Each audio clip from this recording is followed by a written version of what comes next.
Very good morning from a very cold and blustery Paramveer Sports Complex here for the Atlanta Open 2025. Today is the playoffs day, and the first game coming your way is Stallions X and Central Cardinal. A knockout game, the winner takes all, and the team that loses this will go home. Sunny but cold this morning, but how's the pitch looking like for this all-important clash? Brian Walters was earlier on in the middle. Let's see how he found conditions. Let's take a look at the pitch and the conditions ahead of what I would refer to as the business end of this tournament. The ground staff and the curators, I think, have done a spectacular job with this specific pitch. Played on a lot of pitches here. This is the, to me, most hard and most true. Slight amount of grass, but it is rolled in. You will get some turn, but the pace bowlers will love the bounce that they get on the surface. The team batting first yesterday on this pitch scored 130, but at one point they were 82 for 2. So that's less a reflection on the pitch and more that specific team. As far as the conditions are concerned, 6 to 8 yards north and south. To the east, about 65 yards. To the west, 71. Something else to keep in mind. It's a bit of a blustery morning here in Georgia. Strong wind coming from the north. I'd estimate about 10, 15 miles an hour. So watch for the batters from the southern end. If you go in that direction, the wind will stop the ball. Going this direction, it will be hit all the way over to field 1. So whether the team that bats or that wins the toss wants to bat or bowl is less about the pitch and more to their preference. A spectacular game coming up. Well, you heard all about conditions from Brian Walters. He was busy with the captains as well. Let's see what happened at the toss. The all-important toss here in this eliminator match. Have the captains with me, Sharon Jahangir and Raymond Reefer with the Central Cardinals and the Stallions X. Umpire is Ehsan Moulay. Shay, you are the home team. You will toss. Rem, you will call. Tails. Tails is the call. It's a head. It is a heads. Mr. Jahangir, what do you want to do? We'd like to bowl first. Talk me through the reasoning. Not much. It's early morning start. There's a little bit of chills around in the air. Just try to extract a little bit of support from the wicket and take wickets and build on that. So you've seen on this ground, the last match that was played yesterday, the team that batted first only scored 130, but they were 82 for 2 at one point. So do you think that the pitch is taken out of the equation? It's just a matter of how they bat? I think out of all the wickets that we played on, this is the best one to play cricket on. And but again, for the new guy to come in, it's a bit tough to rotate and look for those boundary options. So whoever is in takes responsibility and play through the inning, and people bat around them is what our plan is and what teams who have been successful have been doing on this wicket. So we're going to try to do the same thing. Best of luck. Mr. Reefer, the weather feels a little bit different from when I was at Austin's 3 months ago. Talk me through your plan for batting first. Yeah, the weather is a bit different, a little bit colder. Yeah, I think batting first, we saw that once someone from the top 4 generally bats deep in the innings, we were able to put up a very good total. So we definitely going to work with that format where we're looking for someone from the top 4 to bat deep into the innings, and obviously then we could finish the innings strong and hopefully get a really good total, probably 160, 170 on this. Definitely is a winning score. 160, 170 in an eliminator match might feel like 200 to the team batting second, right? Yeah, definitely. Scoreboard pressure in these types of games is very important for the team batting first to obviously set the tone and give the bowlers a decent target to bowl at. Best of luck. Thank you. Absolutely. Stallions X winning the toss. They'll be bowling first. There you have it. Pretty much expected their decision. Teams have made it to the middle. The umpires are ready. The 2 opening batters are ready as well. Hassan Adil has got the ball in his hand, and Lania Chabar is settled in with the mic and is ready to call this wonderful game. Good morning, Lania Chabar. Thank you, Shaw Faisal. Day number 4, the elimination has begun from yesterday. A couple of teams already off the group. And here's the first ball. Saidib Ganesh down the leg side. And so things are on the way here for the Cardinals. And we saw them yesterday, Shaw Faisal. They went down to the Kingsmen, but still a well put together squad. Yeah, everything is starting afresh this morning. Whatever has happened in the tournament. And all the 6 teams that have come through this far have equal chance of lifting this trophy. All they need to do is bring out their best game and execute their skills to perfection. Makes for exciting viewing. Yeah, play is sort of like a slower ball from Isa and Adil. And they're going to scamper through. The throw comes in. And it's a good time to tell our listeners and our viewers that some of these line decisions could be reviewed by the umpire. Only the umpire's call. And players will have no effect on whether what calls to look at. So that's one of the innovations today, and certainly the technology that will be used. All courtesy of our big production team today, Shaw Faisal, the 360 squad. Yeah, like we just mentioned yesterday, it will be an enhanced level of production today for these playoffs and beyond. So run-outs, catches, boundary checks, front foot no balls, umpire reviews. Umpire can call for assistance for those line decisions and close boundary checks as well. So Tarun, pretty sure that viewers will enjoy that. Sitting at home and watching this, probably the best place to watch at the moment is your living room, because it will be nice and warm and cozy. Paramveer Sports Complex, it is chilly this morning. yeah, Shaw Faisal, when you're in your living room, another wide. So we've seen a couple of wides from Isa and Adil. And in fact, you looked at the scorecard and it's 3 for no loss, all because of extras. And you talked about your living room. Anytime you could take a refrigerator break or a bathroom break, you can go at any time you feel like. Well, with the sun out, the weather forecast is great, and this is supposed to be a great weekend of cricket starting right now. So do recommend that come down here to Paramveer as the day warms up. There is plenty of entertainment here as well, and hospitality, plenty of food available as well for you guys if you want to come in and have a great day at cricket. Plays and misses, goes past the outside edge. Ehsan Adil.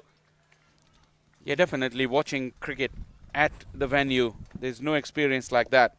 And this beautiful facility and this excellent tournament provides a great opportunity to anyone who lives around here to come here and have a fantastic weekend of top-class cricket, because the tournament in terms of quality has been nothing short of top class, and that is a consensus that everyone has come up with after seeing the action in the first 3 days. So Isa and Adil, 3 extras in this over. Tarun Adada. We talked about Shaw Faisal. We talked about the growth of the Atlanta Open. We saw in the earlier years over at the Atlanta playing field. Now we've gone to full turf, this being the 3rd year. And that too, the quality of pitches have gradually improved even throughout the tournament. Yesterday we saw an absolute belter here on field 1. Field 2 has constantly produced high runs, high scoring games. And like I said, field 1 yesterday and today, the general opinion, Brian Walters was there, all the players. I think it's a very good surface for T20 cricket. Not a good delivery here from Isa and Adil, and Shaw Faisal. You look at Isa and Adil, and what he does, he brings pace to the table for sure. And bounce, being very tall. He's hit the deck kind of bowler, and he likes the pitches that give him that response where when he hits the seam, the ball climbs on the batters, moving sideways. That last delivery, Shayan Jahangir took it above his waist. And when you look at the Cardinals, Shaw Faisal, we've only seen one time they've chased, or they've batted first quite a bit, in fact 3 times.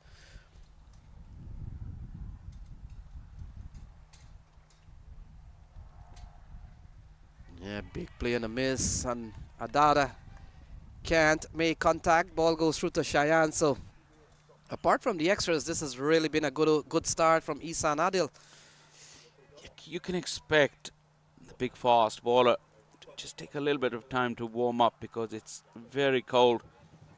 I know I saw the warm-ups were low-key because these cricketers have been playing a game every day, so you can understand that too. So the coaches and the trainers, they went light with their warm-ups. Grant Bradburn, the coach for Stallion X, helped by Amir Siddiqui. Yeah, we've seen Shivnarayan Chandapal, part of the Cardinals. Still no run off the bat, and this has been a really good start. A very good over here from Isan Adil. It comes to an end, and it's 3 for no loss.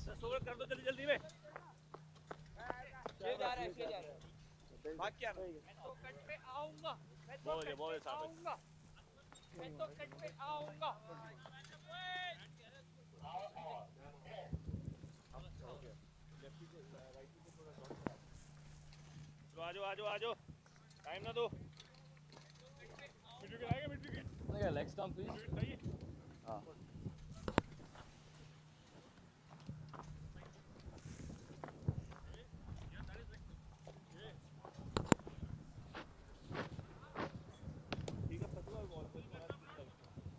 Mid wicket लेना है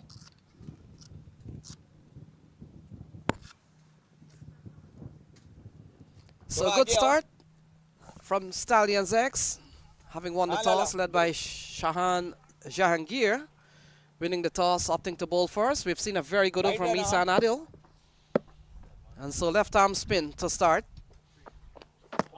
Good delivery here, Saideep Ganesh, from a ball that keeps a tad low.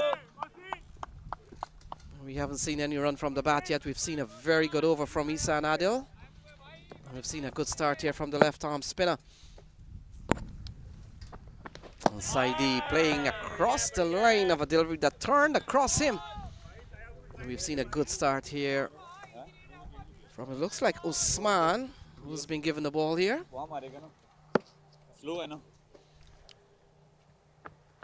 Oh yes. Ball into the offside, so Shah Faisal, we've seen very good bowling here from the Stallions X. It's Kashipatti and Lenny, experienced campaigner, experience of 126 first-class games, 80-odd T20 games too. Two shot and put away, and that outfield was cut short today for these playoffs, and the first boundary off the bat of Saideep Ganesh. Slightly shorter, he just sat up, was in the air, but away from the fielder, and the sweeper couldn't come around as well. Rocks back. That must have been an absolute teaser on this cold morning, as this one's trying to cut it away. Couldn't find the gap, finds Ghulam Mudassir instead. Fielding at a backward point, Kashipatti will realize very soon what he needs to come up with. Oh, how close was that?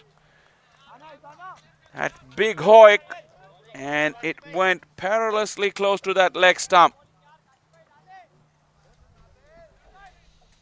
Yeah, in trouble here is Saideep Ganesh, bogged down by some very good bowling we saw from Isan Adil, and now Kashif Bhatti.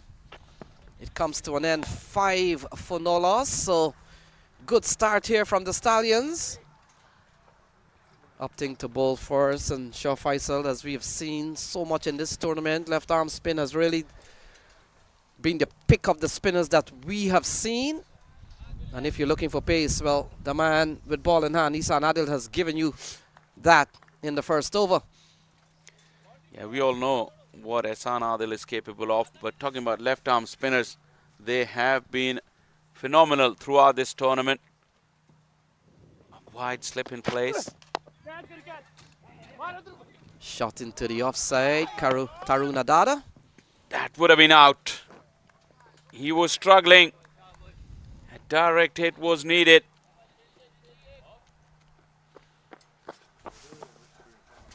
That is off stump.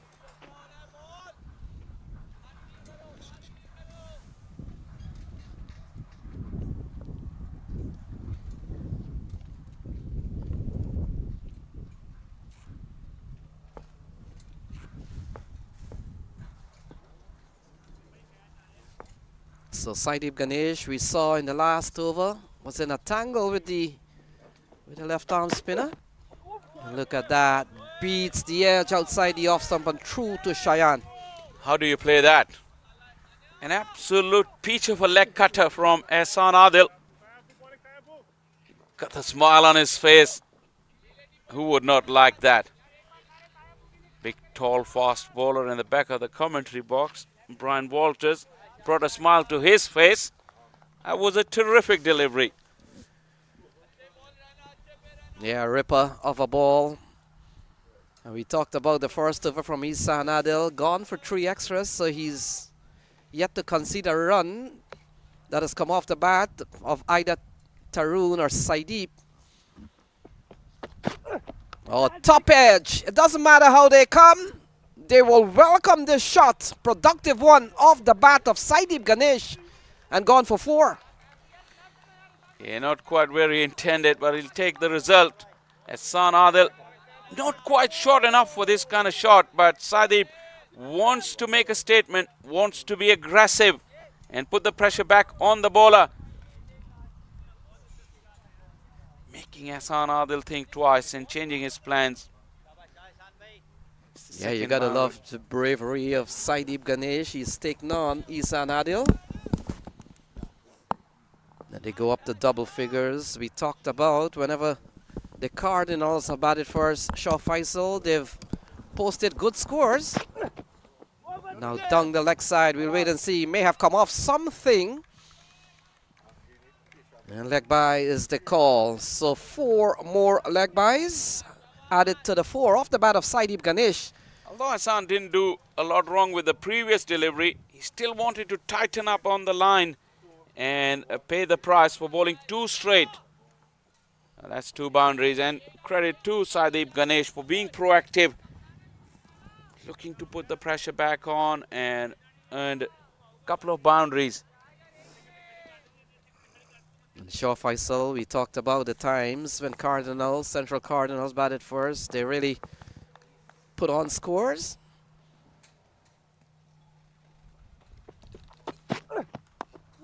Tucked away, lovely shot again from Saidip Ganesh, hands the strike over to Tarun Adada. And let's look at what has happened during the course of this tournament when Central Cardinals batted first. In fact, in their opening game, we thought it was a bit of an upset when they got past a powerful put-together Clarion Eagles lineup. They made 172 in that game. And then in the Atlanta Lightning game, got up to 202. We saw a big knock from Raymond Reefer. And then yesterday, replying to 195, 148. So they're not a team that has been scarce on runs. And they come into the elimination series, the elimination day, and they'll be hoping that they can get among their average. Yeah, play and a miss, and Tarun Adada is all being tied up here by the bowling of Ehsan Adil. The third over comes to a close. It's 15 for no loss.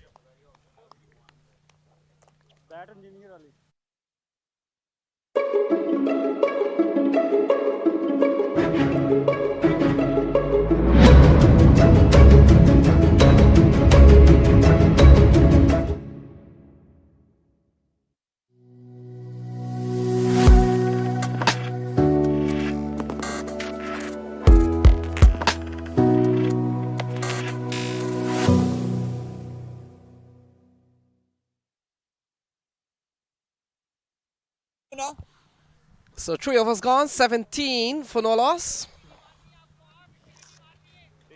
And Kashif Bhatti will continue. Shaw Faisal, he's been good in his previous over. And he comes in here to bowl to Saidip Ganesh. Play and a miss. Several times we've seen Ganesh looking to go into the onside from the left arm spinner. Hasn't gone pretty well. And so now a word with Tarun and Saidip.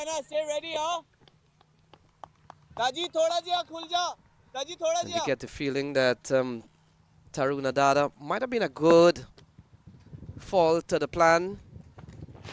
This one lofted into the offside. Look at that, straight down the throat of the fielder. And the first wicket falls. Ganesh goes tamely. Is 17 for the loss of 1. Well, Sadeep Ganesh had showed signs that he would be aggressive in this power play. Just stroked the ball. Didn't quite go through with the full flourish. Shayan J. Surya with the catch. Look how wide he is. And he wanted to go even wider, Sadeep Ganesh, but couldn't manage it. And straight into the hands of Shayan J. Surya. First wicket done. The Cardinals 17 for 1.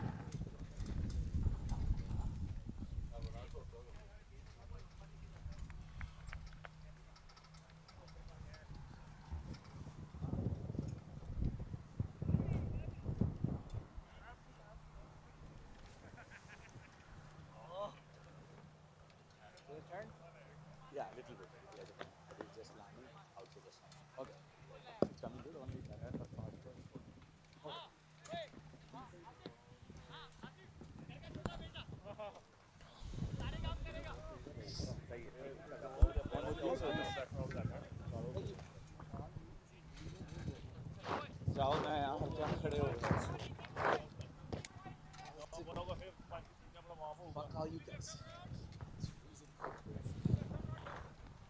So 17 for 1. Ganesh gone. We've seen an early strike here from Kashif Bhatti. Looks like it's Nitish Kumar. All the players are wearing their uppers, so the shirt numbers are not visible. I can recognize him from his helmet from that far. I think it's Nitish Kumar. Yeah, he gets a good delivery. We've seen good bunks and turn from time to time. And so Nitish Kumar, he comes out here. Shah Faisal, highest this series. He's got it up to a 46. And a couple of 30s for him along the way, but he comes in here with a long way to go. छोटा single नहीं देना boys Asifa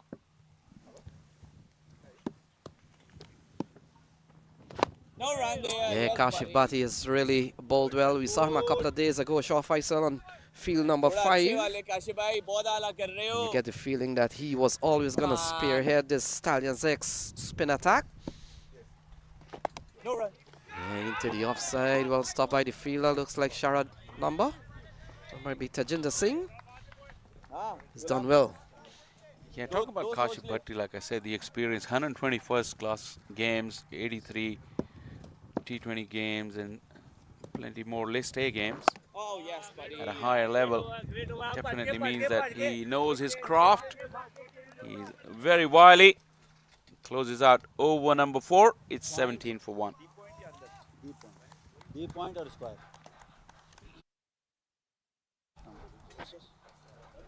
observe किया ये batsman थोड़ा late है ना कर दूं ठीक है एक ही चीज है दोनों टेंशन नहीं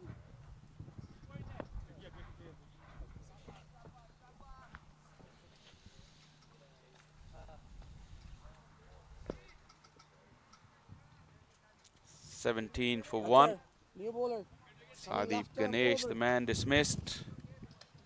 Wicket made in from Kashif Bhatti, the last one. Excellent stuff from the wily left-arm spinner.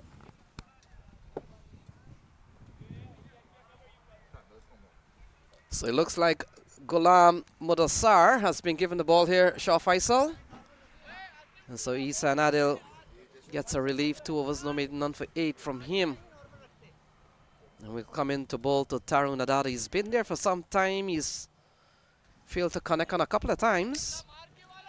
We'll have to wait and see if that fortune change now as Ghulam Mudassar. Ball into the onside and they scamper through, and so he is a chance for him to get better fortunes on the other end, as now for the first time he's run across. It's 18 for the loss of 1. Tajinder Singh really disappointed. I think he had the opportunity. Just turn around and a shy, just 15 yards out. See side on angle, see if the batter was short. Would have been pretty close Yes, leg stump. if that had hit direct.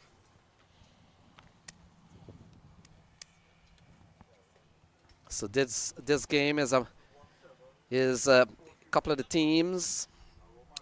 One from Group B, and of course one from Group A. Shaw Faisal. We talked about coming to this elimination day with a clean slate, and it's now the knockout stage. Already we've seen a couple of teams from both groups exited the tournament, and it all comes down to a very important day. Semi-finals tomorrow, and of course the grand final on Sunday, but so much to play for.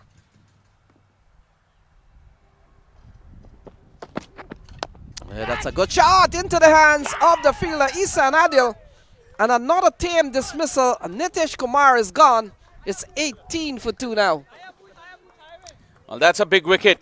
Nitish Kumar is one of the form men, looking to give himself some room and hoik it over that fielder at mid-off. Ball got big on him and couldn't control it. Went straight to Ehsan Adil, who wasn't going to make a mistake. Ghulam Mudassar makes immediate impact.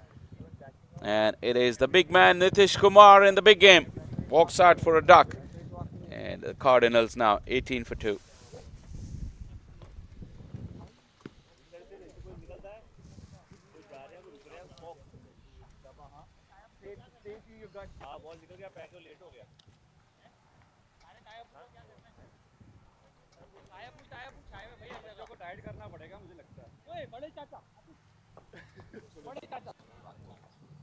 So Bishnoi comes to the middle. 18 for the loss of 2. We've seen one from Ghulam, and we've seen a wicket from Kashif Bhatti. And you get the feeling, Shaw Faisal, early pressure here on the Cardinals. They're 2 down with 18 on the board. That is leg stump, sir. And we talked about they've never struggled to get among the runs when they've batted first, but they're 2 down with just 18 on the board. We've seen the departure of Saidip Ganesh. We've seen the departure of Nitish Kumar, 2 quality batters. And now it's down to the likes of Bishnoi, Tarun Adada, and the others to come. Raymond Reefer is still a big factor. Into the offside. We'll get a run and straightly off the way. In fact, Ankur Kassal is the batter. I was wondering, Bishnoi usually batted at 4, but he's left-hander, so Kassal comes out here. Shaw Faisal is 19 for 2.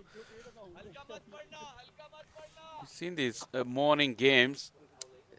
Today the pitch is quite good. These morning games have demanded for batters to take their time early doors, and then they can express themselves and use the conditions with wickets in hand. You can really go big towards the back end of the innings, but trying to go too hard in the power play have resulted in early wickets. Yeah, you're right on that, Shaw Faisal. The wicket has really gotten better as we come down to the last few days of this tournament. And when you look at the Stallions X side, Shaw Faisal, we saw a rest day for Ghulam Mudassar yesterday. Isan Adil took a day off. And so you get the feeling that these pacers are all ready, recharged. And it's no wonder we've seen some balls really with good pace. Into the offside, and that will complete the 5th over. So 5 gone. It's 20 for the loss of 2.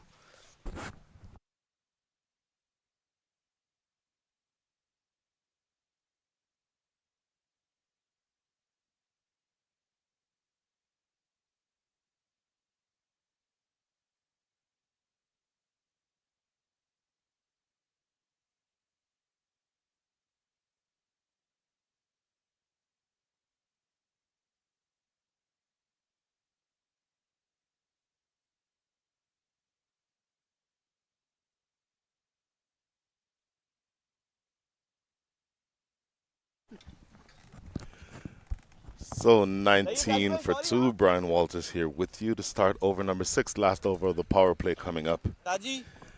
And you have a lefty and a righty at the crease. Ankur Kassal is 1 from 1. Tarun Adada 3 from 10. And speaking of lefties, I can speak or can think of no better lefty to have in the commentary booth next to me than the rock of the West Indies batting side for several years. The great Shiv Naran Chandapal joins me here. Shiv, good morning. How are you? Good morning, I'm fine. So Shiv, I will say this, I was shocked to see you when I got here this morning. Didn't even know you were here with the setup. You're here managing or coaching rather with these youngsters from the Cardinals. I want to hear a little bit about your experience with them, what brought you to them, and then what do you expect to happen the rest of the way? Obviously, I'm here to doing some coaching with these boys. Look, from what I'm seeing so far from this tournament and even from minor league cricket, I mean, it's massive. There's a lot of development out here. There's a lot of talent, and the standards is pretty much good. And you know, I haven't seen this in a long time. Talk about the standards. You would have been around the setup here in the U.S. for a while. You were the coach, if I remember correctly, of the U19, no, the women's team for a while, right? And so you go all the way back to when you used to come up and play the six-a-side tournaments in Sarasota over the Thanksgiving holidays. So you've been in and around the U.S. setup for a while. I want your sense of where things have been for the last several years and what do you think is going to happen going forward? Well, the good thing about what I'm seeing from back then to now is that a lot of young fellas now are involved in the cricket. So once you have young players are playing, the development is heading in the right direction. And you can see it out there. There's a lot of young players out there now. Back then, you have a lot of older guys playing, but now you now you have a lot of young players, and they're not just young players. They're talented young players, and they are able to smack the ball around the place, bowl with decent skills, and some good pace for some of the young pacers. And not pace alone, they still have some skills to go with it. And the cricket look really good. It's looking really good from, you know, from outside, starting up watching it, it looks really good. By the way, and they didn't announce it, Tejinder Singh is the new bowler, off-spinner bowling the last over of the power play, 22 for 2 on the board. It's interesting that you mention about the youngsters because obviously from a developmental standpoint, we'll get back to that in a second. That goes right across the line. Wicket number 3, I want Shiv Chandapal's opinion on that shot for that ball. It's a bit, it was a big heap on leg there. I think you should have covered the line a little better.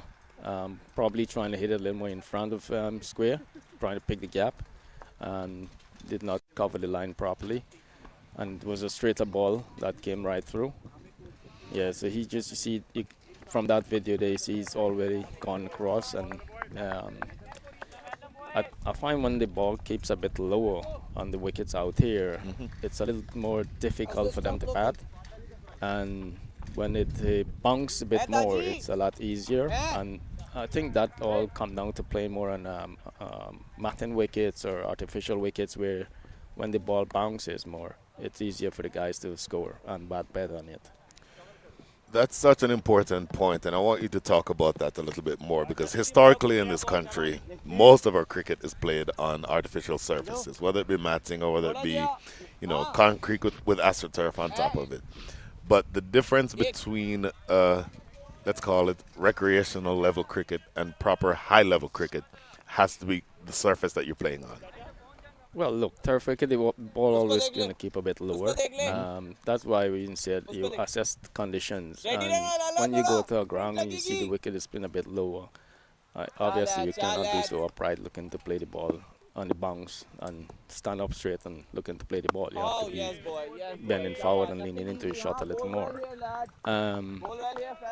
This is one of the things we knew from way back then. Like even when I played for Guyana, US would send a team to the Caribbean. You know, we know they're playing on turf pitches. We're trying to make sure that we do not make too many ball bounce too much, keep them as low as possible, maybe hitting the top of the stumps mainly. And it worked for us back then.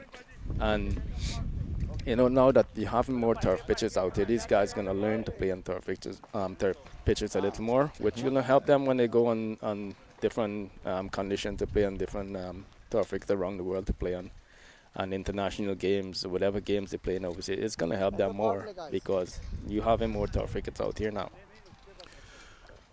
Words of wisdom. End of over number 6, 22 for 3. The power play is up. Losing 3 wickets inside the power play is probably not something that you want as a coach. Well, definitely not. You want a better start, but I'm guessing it's a bit difficult out there. It's not as easy we might think from out here. So yes, yet again they will have to be able to assess and see what's we'll talk about what's gonna be a good score out there and try and make sure we could achieve that and go out there and try and defend it. So we talked about the pitch. From this end, the southern end of the ground, this is Ghulam Madasta coming into bowl. Left arm pace. You saw Esa Nadil, the tall Pakistani right-handed fast bowler earlier. Looks to be a decent amount of pace and carry, at least from this end. Yeah, look, even though the wind is coming down and he's running into the wind, he's still able to generate a decent amount of pace. That's what I'm saying. The talent out there, they have a lot of talent out there, good talents, and the cricket look really good from outside. The cricket look really, really good. You have good left-arm seamers, right-arm seamers, good spinners, and they bowl very well. They know how to vary the ball, how to vary the pace, how to, what line and length to bowl, and bowl into the field most of the time. And it looks really, really good. You mentioned left-arm seamers. I'm going to ask you to go back in memory. The very first name in terms of a left-arm seamer I would think would come to mind for you in terms of your opponents would have been Wasim Akram. But apart from him, tell me some other left-arm seamers who you had found challenging as you played in your career. Well, I think Ryan Sidebottom also would have been one of them. In English conditions, is a bit difficult to deal with. And so much others you play around the globe. Trent Bolt. I'm trying to remember a few more. Okay, let's not qualify it as left-arm pace bowlers, just bowlers in general. What bowlers over the years? And yes, you scored over, from memory, 11,000 test runs and a whole heap of other runs, but you've had success more than failure. But give me some bowlers who at least have made you work for your runs. Well, you got guys who probably make you sweat like Wazim and them when these guys coming on to bowl. I remember one incident in Pakistan. We played in Pakistan in Karachi, and Carl Hooper was batting and he was on 85. Yeah. And Inzi was waving to Wazim to warm up, and Hooper was saying to me, "He's coming on to bowl now." And apparently he wanted to bowl and Sacklin was bowling, so they brought Azhar Mahmood. Yeah. They told him to bowl the one over there, and Hoops was saying to me, "Okay, well, before Wazim come on, I'll get 100."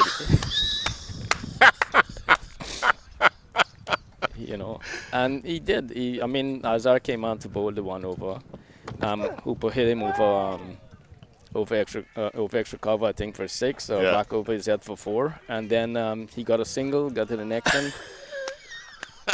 Outstanding. And then he got another boundary, which he got 100 on that, and then Wazim came on to bowl, and the same over Wazim bowl came on to bowl, got him out, and it was unbelievable. He bowled 2 balls from over the wicket, went across Carl. Yeah. And Carl was just playing bat and pad, but he was leaving a little gap. And then he decided he didn't go around the wicket. He bowled another couple of balls going away and still do the same thing. Carl did the same thing, leave a little gap there again, and he bowled 1 ball, came back. Wow. 1 ball that came back and went through that gap and hit the stumps. And then, when you have bowler at that level, that skills, you know that he can get you out at any time. I remember myself batting in Antigua too. I was on 89, and he bowled me a full toss outside off stump. Yep. And I said, I'm not going to hit it hard. I'm going to just squeeze it for 4. And, man, that ball swings so late and came back and hit that off stump. And I was like, damn, this guy's have some skill. Skied, is this catchable? A long run, it will fall in no man's land, I think. So that is fascinating and I think a measure of the man. In fact, it's the end of over number 7. I think we're going to go for a quick commercial break. 25 for 3 is your score after 7. Atlanta Fire, star-studded Atlanta Fire, one of the favorites.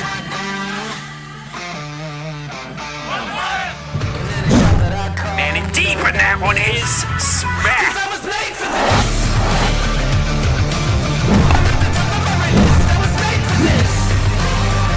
Oh, this one is lobbed into the onside, a slow, short ball.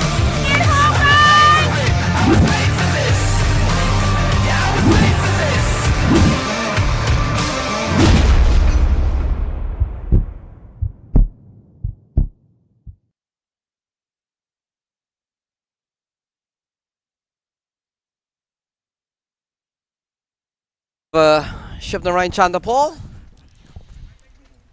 And so 7 gone. Brian Walters is 27 for 3. We've seen very good bowling here from Stallions X. And you get the feeling Central Cardinals will have to stitch some innings together here. 7 gone, 27 for 3. Well, that was a treat. It's a little early in the morning to talk about treats, desserts, and so on, but talking to Shivner and Chandapal and being able to hear stories of, it's always interesting to me, Lenny, when you hear somebody who's retired from international cricket over a decade ago and can tell with specificity how many runs was Carl Hooper on when Wasim Akram was going to come back into the attack and what was the conversation like between the two. That is fascinating stuff to me. But we do have a match to cover here, don't we? 28 for 3, 1 delivery into over number 8. So Tajinder Singh comes in here. And so far we've really seen a strong bowling performance from the X. Oh, that's a lovely strike from Bishnoi, and it goes away for a much needed boundary here for the Cardinals. Haven't had very many of them. That's a lovely strike from Chaitanya Bishnoi. The way or the reason why you bring the off spinner Tejinder Singh into the attack probably is to try to neutralize Chaitanya Bishnoi. But he's very strong through the offside, particularly over extra cover. That's a shot that he likes to play, playing with the turn toward extra cover. Great strike for 4. And Brian, we saw the top of the order, Saidip Ganesh, very soft dismissal. Nitish Kumar was another one, didn't stick around too long. And now we come down to the likes of Bishnoi and Castle. They'll have to stitch together a big partnership here. Still a long way to go. Truly a big partnership needed. Only scoring right now, Lenny, at the rate of 4.36 and over. That's not nearly good enough. We looked at the pitch earlier. I know you saw the bounce and pace from Ehsan Adil. Ghulam Adasar is getting a serious amount of bounce and pace himself. To me, Lenny, this feels like a wicket that you need to be able to score at least 150, 140, somewhere in that range to be competitive. If you don't get anything along those lines, then you're going to have trouble keeping a rampant Kingsman Stallions X side from winning this match.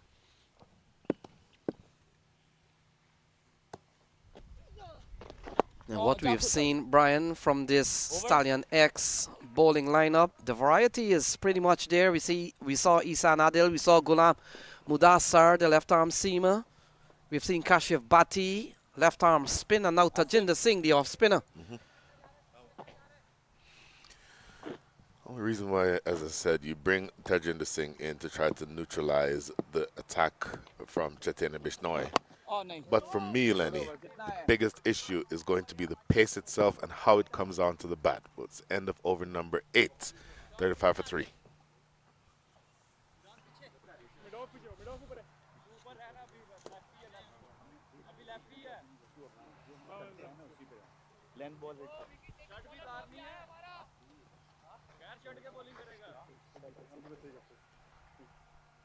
He's next to you.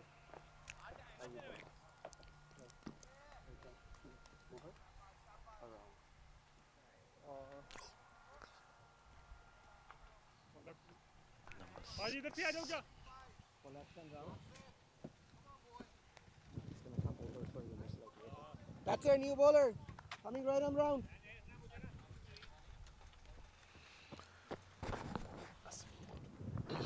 So it looks like Asif Mahmood has been given the ball. Brian Walters. Again, Lenny, we really do look exactly alike. I can see why you keep calling me Shot Faisal. And when you look at the leading wicket takers of the tournament, this man with ball in hand, Asif Mahmood, 12 wickets so far. And he's looking for more, still more cricket to be played for this team. So he comes in here into the 9th over. And we'll come into bowl to Bishnoi. A play in the miss, and the ball goes through to the captain, Shayan Jahangir. From my memory, Lenny, all the overs that have been bowled from the northern end of the ground have been spin. And it appears as though you have a strategy of bowling the spinners from the north end where the wind is coming from. The wind is pretty strong today, somewhere around 15-20 miles an hour.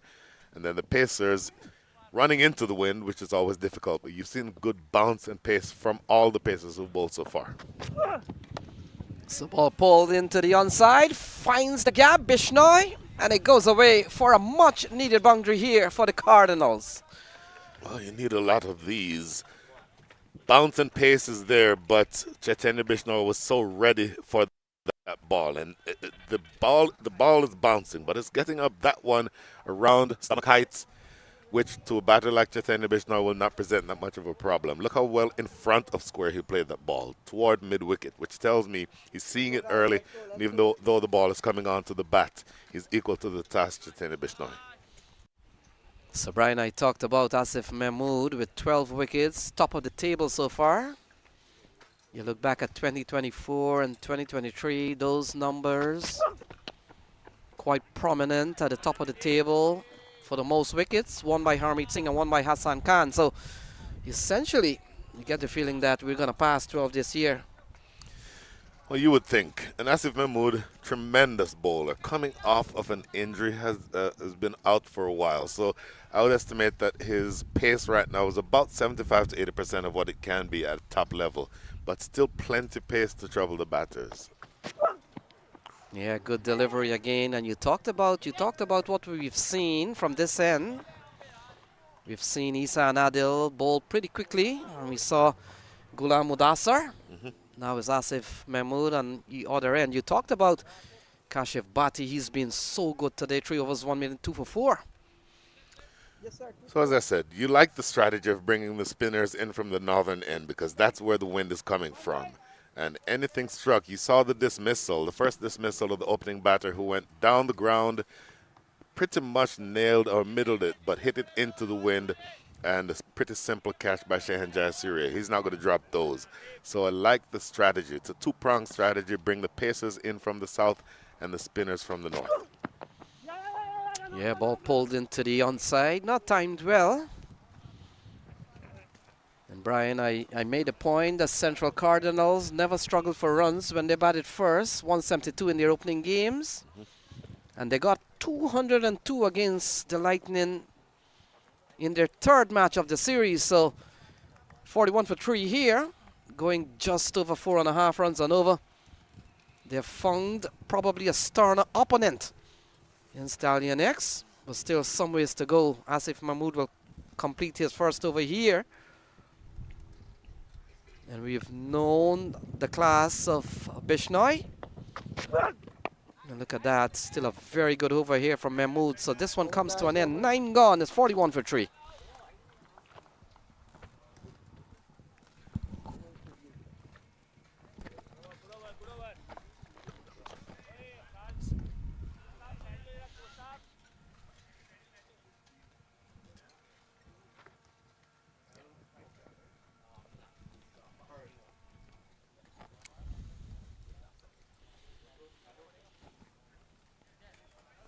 So the action will continue. Brian Walters, it's elimination day. Couple of games on tap today. And that's the Cardinals. We talked about soft dismissals of Saidib Ganesh and in particular Nitish Kumar. Other than that, we've seen a very good bowling performance here from the X. Speaking of X, I think the X factor the rest of this innings is going to be the captain, Raymond Reefer. Tremendous left arm spin from, you saw the bowling from the northern end of the ground, but Raymond Reefer, even into the wind, is a powerfully built man and can clear the boundaries straight. And it feels like if this pair can put together a partnership, and it might be less about how many runs the partnership can score, even though you want them around running a ball, 6 runs and over. But when the platform is set for Raymond Reefer to come in maybe in the 14th over and then be aggressive toward the back end of the innings, that feels to me like the formula to getting something in the range of 140, 150. So Usman comes into the attack, more left arm spin, Brian. And straight away a single off the bat of Casal. Still some ways to go. We talked about their run rate at it for the time being just under 5. This is good bowling from Stallions X. Really good bowling indeed, and you're going to want to find a way to accelerate. Currently the run rate is around 4.56. That doesn't trouble many teams. A projected score there being 92. And if we're talking about 140, 150 like we were mentioning early, you're going to have to start going somewhere around the rate of 9 and over. 9 and over from here gets you to 140, and I think you'd want to go north of that. So second left arm spin we're seeing here. We saw Kashif and now we're seeing Khalid. Oh, into the offside. Doesn't get more simpler than that. And we talked about 2 soft dismissal. Well, this one is even softer. And Bishnoi gone 42 for 4. Lenny, before the game started, coach of the Stallions X, Amir Siddiqui, was hitting some catching practice to me, and I could have taken that catch. It was that soft. It looped up about 20 miles an hour, waist height. That is a catch that anybody on this ground, and including youth cricketers when they come here, would have been able to take that. So Chaitanya Bishnoi will be very disappointed. You see him walking off there in ultimately dejected fashion. That is something that you would want to have been able to capitalize on. The ball was there. If you extend and not play such a defensive shot, go over the man that shot of that man at mid-wicket, you probably get runs for that. And now, Lenny, here is the man I referred to just now, Raymond Reefer. For me, coming in a little bit earlier than he should have, because you want him coming in being aggressive, but now he's going to need to come in to try to rescue his side as opposed to being able to capitalize on a partnership. So Raymond Reefer, the captain, comes to the middle. Trouble here for the Cardinals. And you're right, Brian. Raymond Reefer would have been better suited to come in probably 12, 13, 14 over, but with something to work with. Maybe if you come in at 12, 13 or 14 over and you've gotten like 90 for 3, 90 for 4, still something to work with. But we saw him bat it extremely well yesterday. He got 46. And he comes in here with a very good, strong bowling performance from Stallions X. Boy, so much depends on Raymond Reefer. Wide going down the leg side, so a bonus run to start with, but my goodness, he is, to me, the key to putting a big score on the board. And Tajinder Singh, the left, or the, no, apologies, it's going to be Usman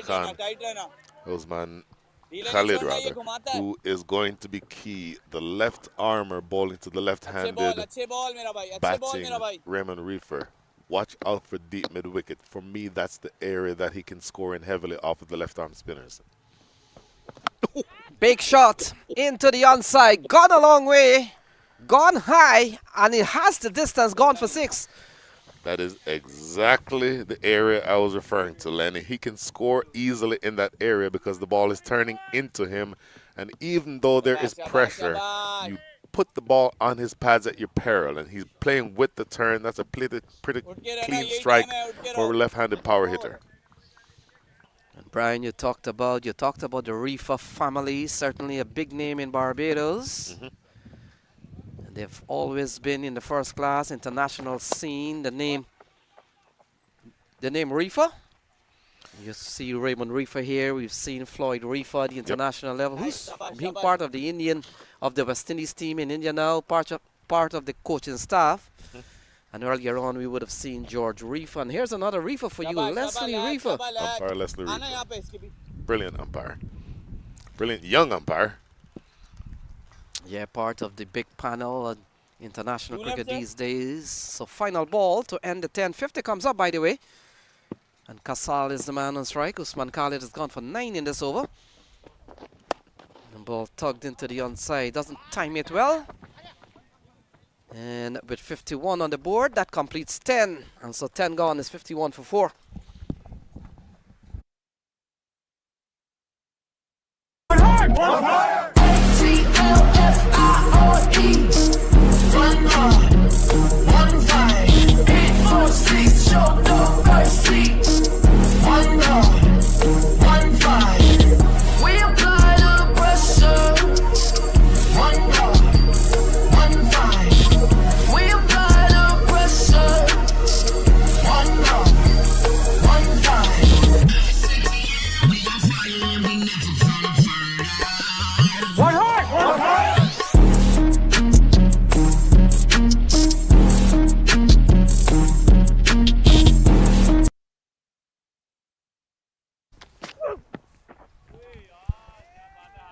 Playing a miss, Asif Mahmood. Big tall lad, strong shoulders. 51 for 4 at the halfway stage. Cardinals got themselves into a bit of a pickle. Brian Walters? A bit of a pickle indeed. I think the theme going through the rest of this innings is going to be Raymond Reefer against the left-arm spinners. That to me is going, how that goes will represent probably a 30 or 40 run swing potentially in this match. It's a big shot. No signal. Well, a belated signal there from umpire Nuruddin. As Asif Mahmood was suggesting, it did clip the shirt on the way through to wicketkeeper Shayan Jahangir. Yeah, you done in the middle before the start of the game. The pitch looks very good. It's just 10 o'clock start. Seems pretty early, very cold. Cardinals probably missed a trick by going too hard too soon, in my opinion. He's launched into that. But the jig and the celebration from Asif Mahmood. Usman Khalid with the catch. Strong wind, and that blow was not strong enough to pierce through this wind and go over. Nice sliding take from Usman Khalid. Half the side back in the hut. Half the side back in the hut indeed. That's not a particularly large boundary. It's 70, make that 65 yards from the center of the pitch. And he took that catch probably 5 yards in. So that's about a 60-yard hit. Not a whole lot of energy or effort behind that shot. Maybe slightly beaten for pace, Shah Faisal. But you mentioned the fact that Asif Mahmood is such a good bowler. And even to me, looking at him bowl here, as you see that dance he's still dancing out there. He is, to me, bowling at around the 70 to 80% of his full potential pace. But it's still plenty of pace to rush onto the batter, and no real answer on that occasion. That seems like you, Brian Walter. Like me? Where did that come from? It has been hours since I've danced that much, Shah Faisal. Is that happy-go-lucky kind of attitude that Asif Mahmood is expressing? And good fun to watch. Brian Walters. This contest, though, we wanted it a tight contest with teams coming into knockout stages, but no partnerships of note, and that is the Achilles heel so far for the Cardinals. You mentioned no partnerships of note. That's exactly right. 17 for the first wicket, 1 for the second wicket. I'll go through the rest of them after this ball. Wide again, but third wicket partnership was 20, fourth wicket partnership 10, and just really not really, the fifth wicket partnership 11, not really being able to build anything of substance. I mentioned Raymond Reefer. I don't want to put it all on the captain's shoulders, but it's feeling like he has to somehow take over and dominate. And remember, this is an elimination match, so no time to have second chances here. Yeah, absolutely. Just asking way too much of your skipper. Although he's capable, no denying his talent and his ability and his form as well coming into this game. He's really found this Paramveer Sports Complex to his liking. He's scored on every surface that he's played. The one behind us, field 2, the best of the lot in terms of the quality of the pitches for batting. That's where he scored runs. But yesterday as well, in a losing cause, he looked very good. Remained unbeaten on 47. Ball! Oh, I thought it went through. I honestly thought it went through. He's been bowling short and then slips through that Yorker, almost getting through the defenses. The old fast bowler's trick. Look at this Yorker. Look where this ball pitches. On the popping crease, Shah Faisal. That is, you cannot bowl a better Yorker than that. Somehow they converted that into a single. But that's what you get with a fast bowler who has pace. Keep him on the back foot, back foot, back foot, back foot, full ball. And those are the ones that typically get through. Full credit to Maruti for being able to keep that one away from the furniture. Yeah, absolutely. They need a partnership. Even at this stage, if Maruti is able to stay in with Reefer and Reefer finds his best form, there is still time available. 9.2 overs. Can get to a score of around 150. You never know in knockout games. They're playing a miss. I see they get up to 150. It will be hard work from here, but you got to put in the hard yards if you want to beat the quality side that Stallion X is. You're absolutely right. The one qualifier would be that 140 in an elimination match for the team batting second. It might feel like about 160, 170. So you do have that scoreboard pressure element that comes to the fore when you know that the team that's batting second is attempting to stave off elimination.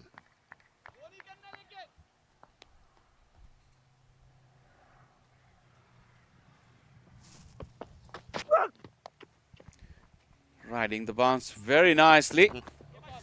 Will come back for the second. Tesura choosing to go to the non-striker end. But nicely done by Raymond Reefer.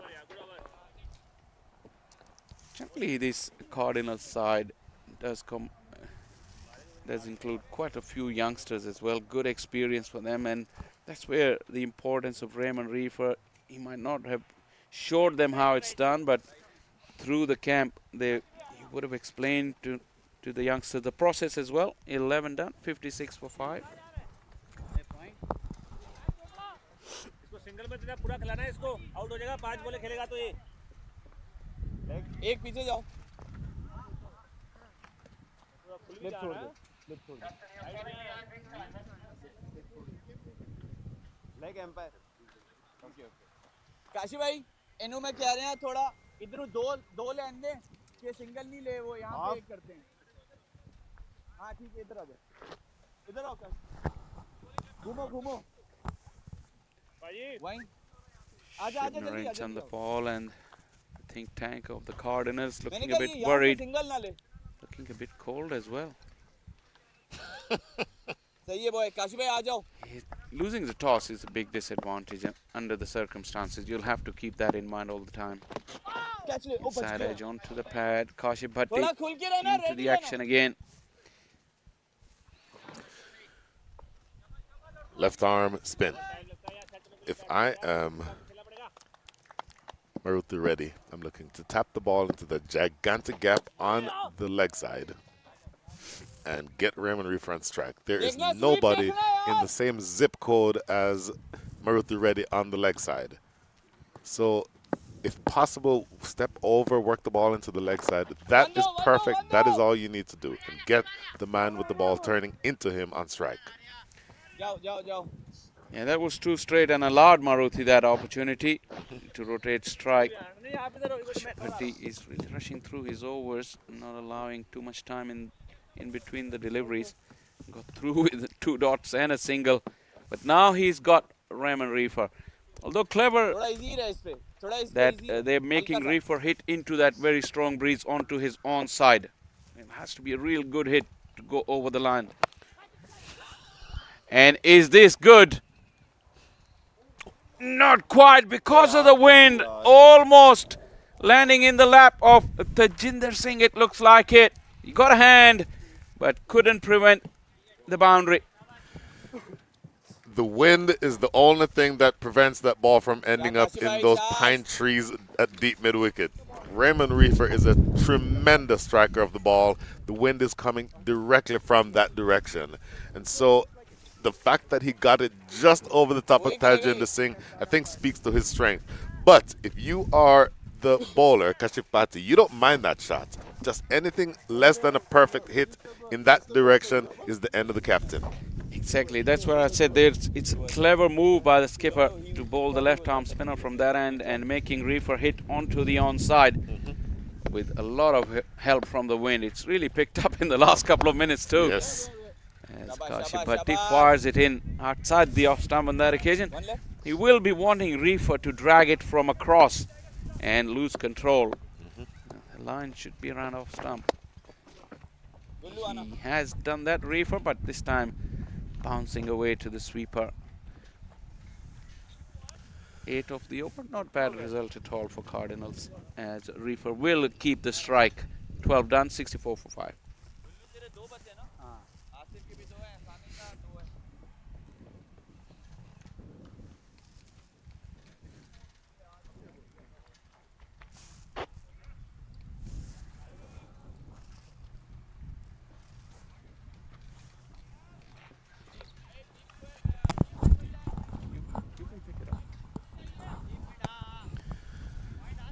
64 runs, 12 overs, Shah Faisal.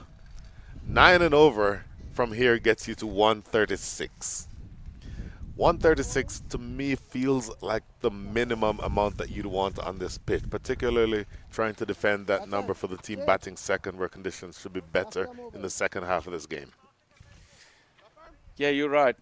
But give them something, at least to challenge, and you never know with a couple of early wickets, you know, that total of 130 can look 150. Yep. Oh. It's gone past Shayan Jahangir. Won't go to the fence. I have to wait for the umpire's signal if Reefer did get anything on it. Nothing at all, actually. White ball. So even a better result. 3 runs of that delivery. Boy, in a game of this magnitude, you cannot afford a lot of extras. Talk about the fact that 130 might seem like 150. Well, you have 14 bonus runs already. 14 extras in this game. 14 represents 20% of the runs that have been conceded in this game so far. You cannot have that as a bowling unit. You can't. This is another good contest. Raymond Reefer from the Caribbean would love pace on the ball. Ghulam Mudassir is probably the quickest bowler, at least in this game on show. Asif Mahmood might be challenging that, but Ghulam Mudassir is pretty rapid too. Yes. So that is a fiery contest. Strength against strength. 5 wickets down though, Raymond Reefer. That is his challenge. Nicely played. Go fetch that. Wrong line from Ghulam Mudassir. Was penalized with a couple of wides earlier. This time it went one better for the Cardinals. Boundary for Reefer. 2 things that you cannot do from this end is, number 1, bowl that line. Anything going down the leg side will be easily helped away by Raymond Reefer. Loves the ball coming onto the bat. Number 2 from this end is to bowl full. If you bowl, unless it's Yorker length, anything that is drivable, if you get it up in the air, it will be helped by the wind. It will carry over onto the next field. So Ghulam Mudassir has a bit of a small margin for error here. And he has to be spot on with his line and length. That was pretty much close to that, because you cannot bowl slot, like he said, with the wind. Someone like Raymond Reefer, where he had to produce a perfect hit to get the boundary. On the other hand, even a miss hit will carry over on this end because of the wind. With pace, a perfect hit from this end ends up on Highway 411. Yeah, definitely. Well, not quite 411. It ends up in the parking lot getting ready to pull out onto Highway 411. No, we're talking about Raymond Reefer perfect hit. This is true. This is true. I don't know if you can have a quick glance to that side of the ground where we've seen few deliveries hit in that direction, and there is a little slope leading up to that highway. Quite a few balls went up the slope, not quite to 411, but almost.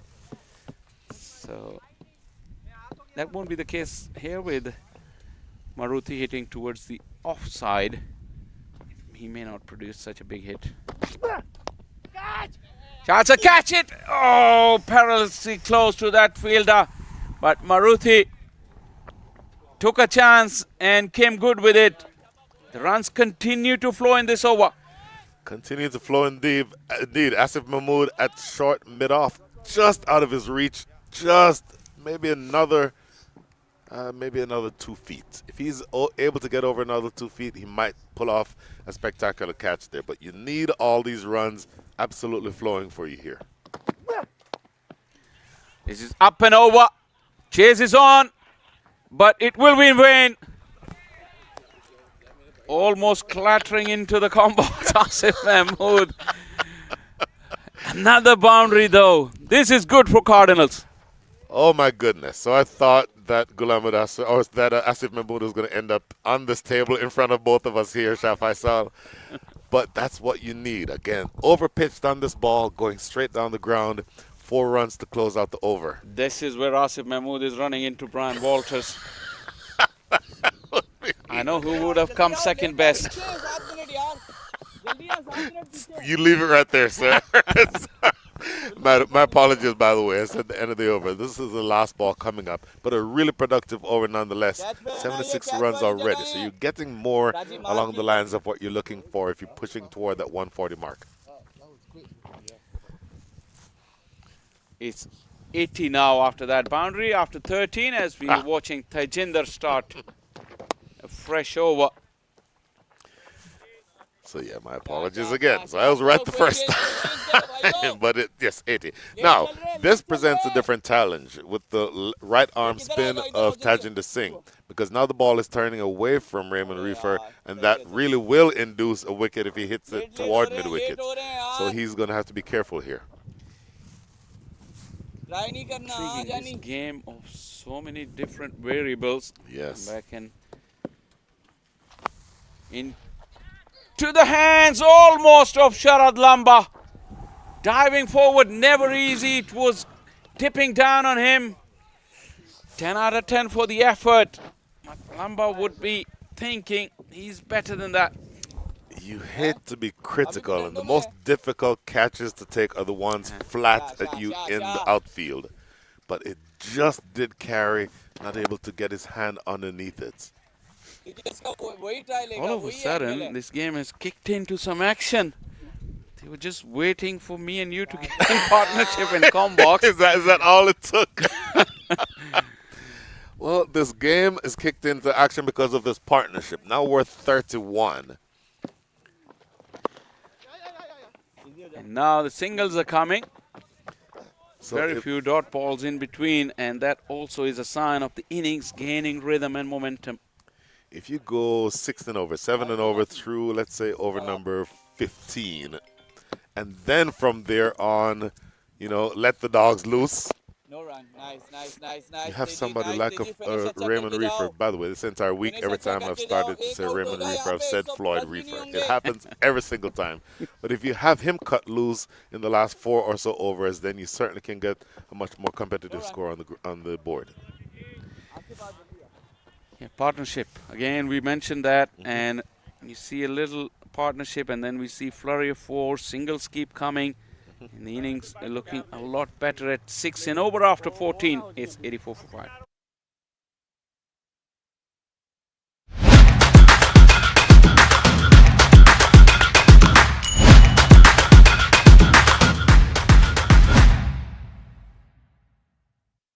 The annual Atlanta Open T20 tournament returns October 7th to 12th in Atlanta, Georgia.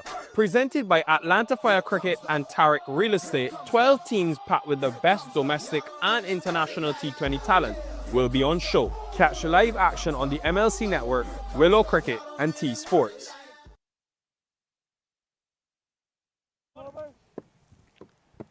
$84 for 5, 6 to go. Cardinals looking to fight back. Now Hassan Adil from this end. Tall seamer ball, 2 good overs with the new ball. Again, lacked for a little bit of control in the first over. You Everyone was so cold at the time. Right. It has definitely warmed up with the sun shining brightly now. Still strong breeze, which makes things a bit cooler. But definitely warmer than when we first came at the ground at around 9.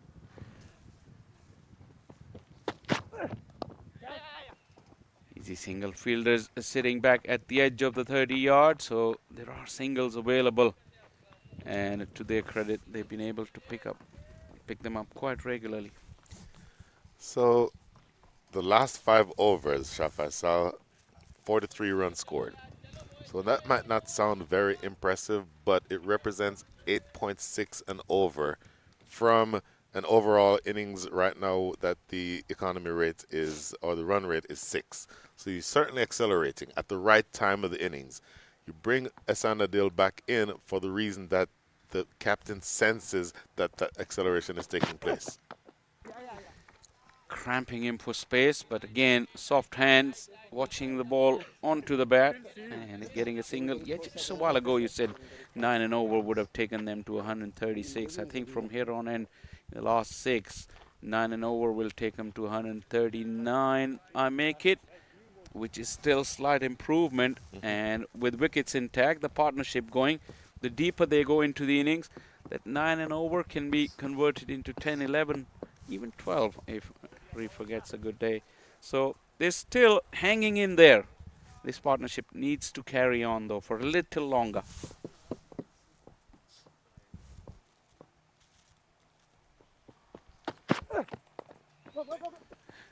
Our chance, Ehsan Adil misses from 10 yards out. He had all the 3 stumps to aim at.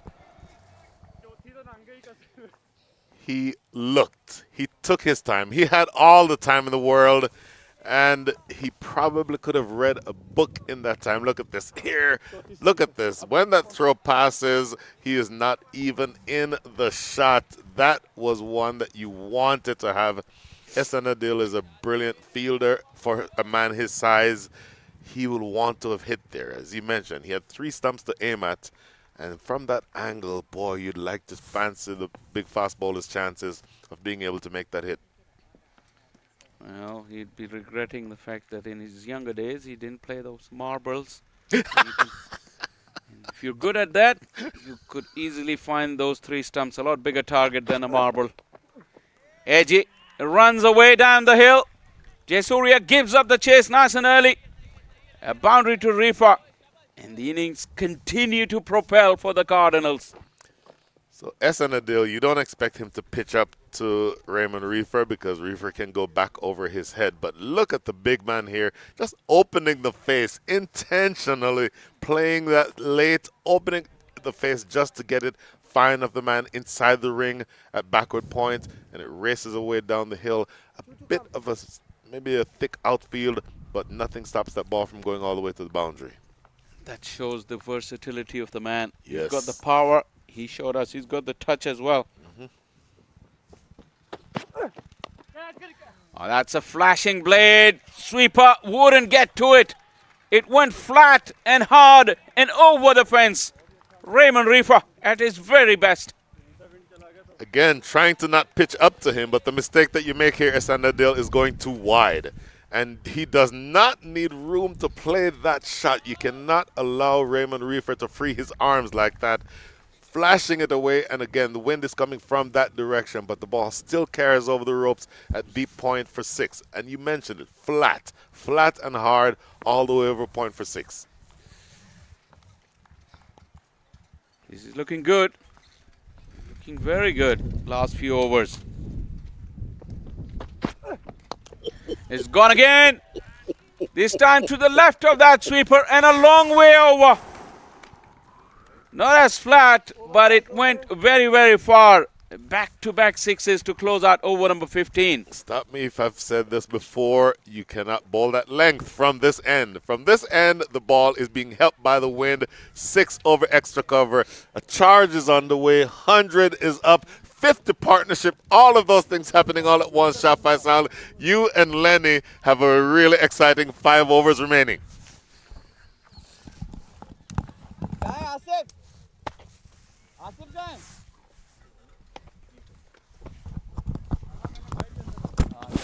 यहाँ जाएगा जाओ impact आ गया sir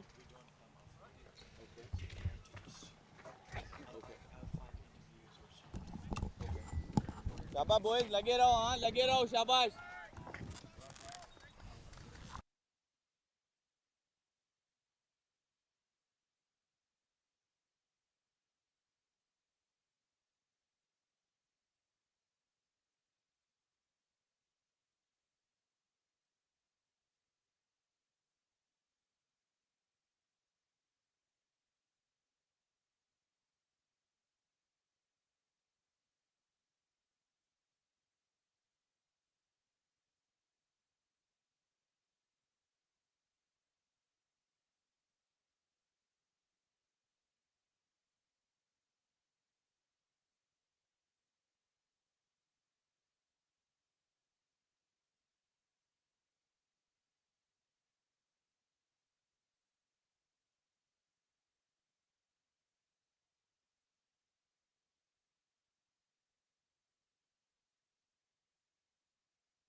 Into the hitting arc of Raymond Reefer.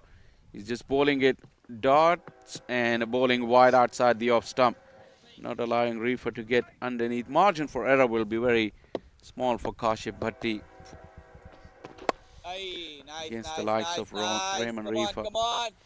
And Shah Faisal is beginning to make the point of how many sixes, 279 so far.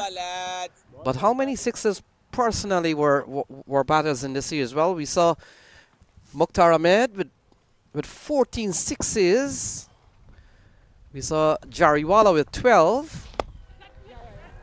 And Raymond Reefer came into today's play with 13 sixes. He has struck 4 already, so he's at the top of the table with 17. He's been the form man throughout the tournament.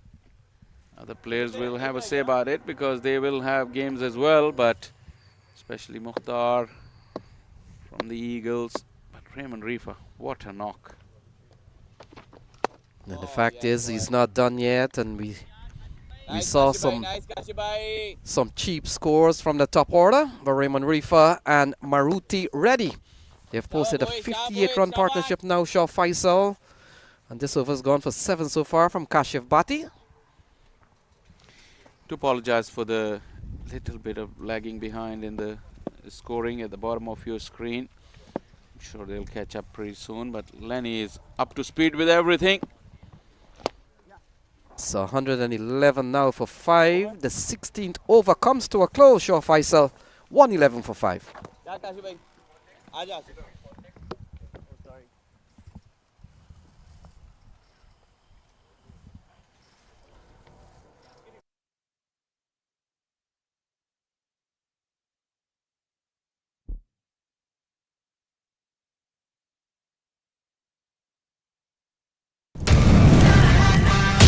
Atlanta Fire, star-studded Atlanta Fire, one of the favorites.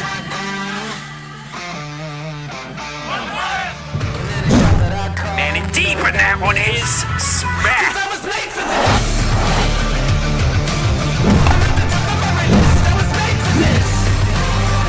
Oh, this one is lobbed into the onside. A slow, short ball.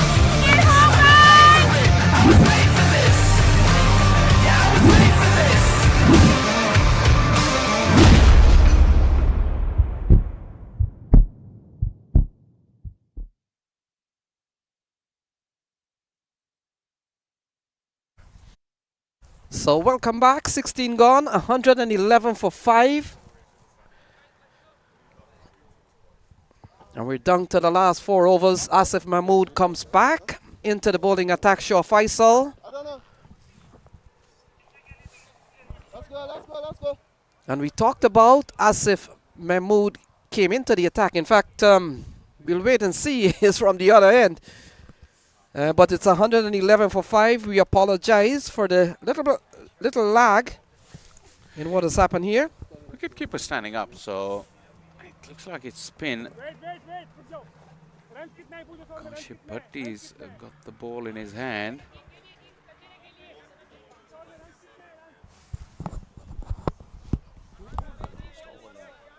Let's go, man. Kaushik. One more extra ball. Let's go. Over gone now. It's a little bit of hold up in play. Umpire Ishan. And I think everybody's gone back to their positions because it has been figured out that Kaushik Bhatti still has one ball to go. Which will be bowled now. Couldn't find the gap. Raymond Reefer. Hold that, wait and hold up for a dot ball. But now 16 completed. And it's 111 for 5.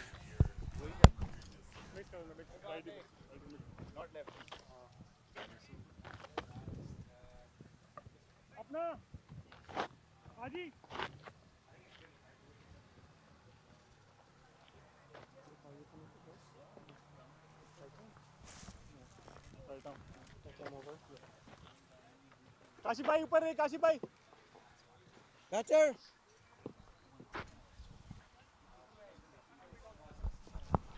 Kashi भाई ऊपर काशी भाई Over number 17 about to start, and it is Asif Mahmood who will continue or will come back from this. And generally fast bowlers have been trusted from this combox and by the skipper Shayan Jahangir. Maruti 17 has played a good hand helping his skipper. And they're really looking at a good charge towards the finish. Asif Mahmood starts off with the slow delivery. So what, 23 deliveries left, 10 and over at the start of the over. Could take him to that fancied 150.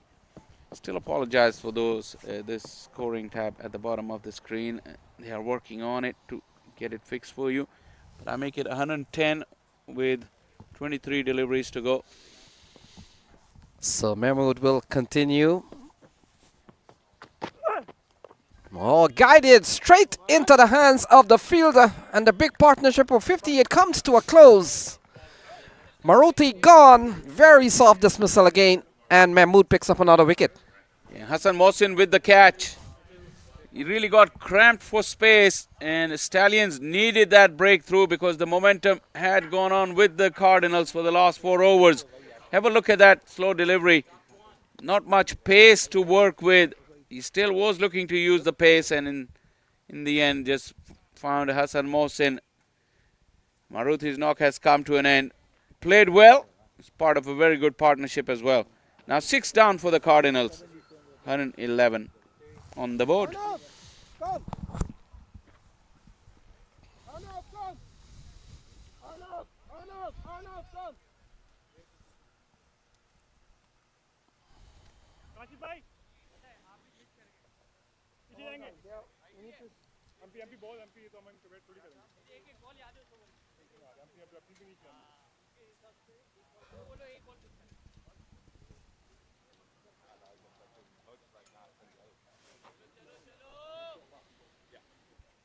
So we come down. We come down to the latter stages here, Shah Faisal. We saw a big partnership between Reddy and Raymond Reefer. The good news, Raymond Reefer is still out in the middle. He's really batted well. New batter comes to the middle.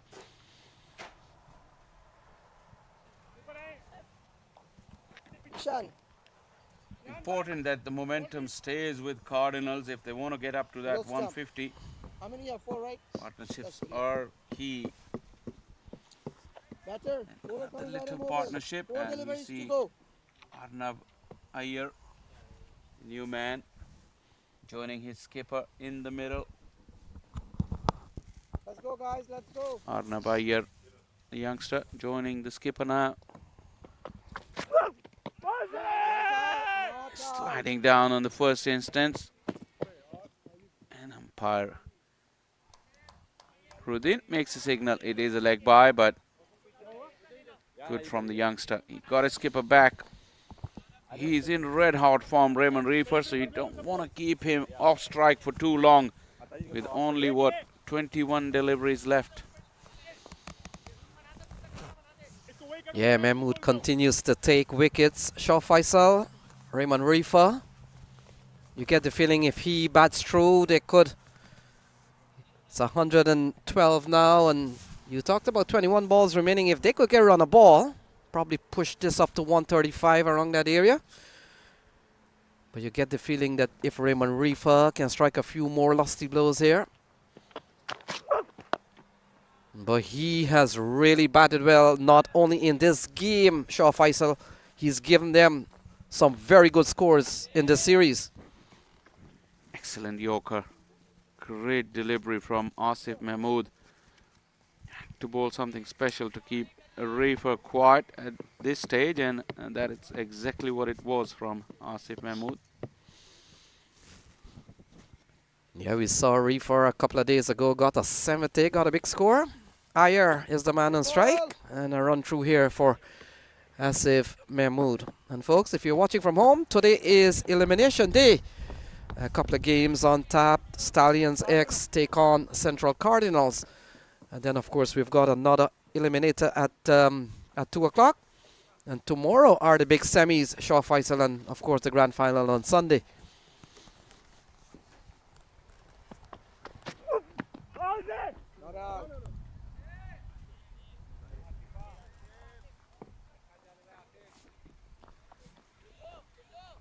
And the other eliminator will feature Kingsmen and Seattle Thunderbolts.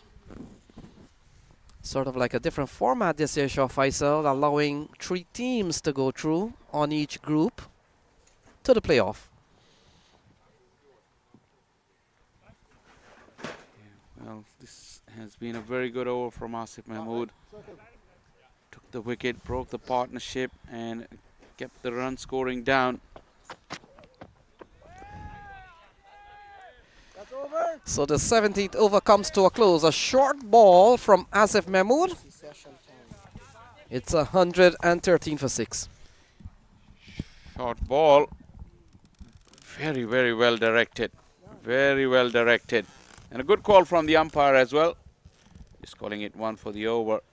And that was the last ball and over call. 17 gone, 113 for 6.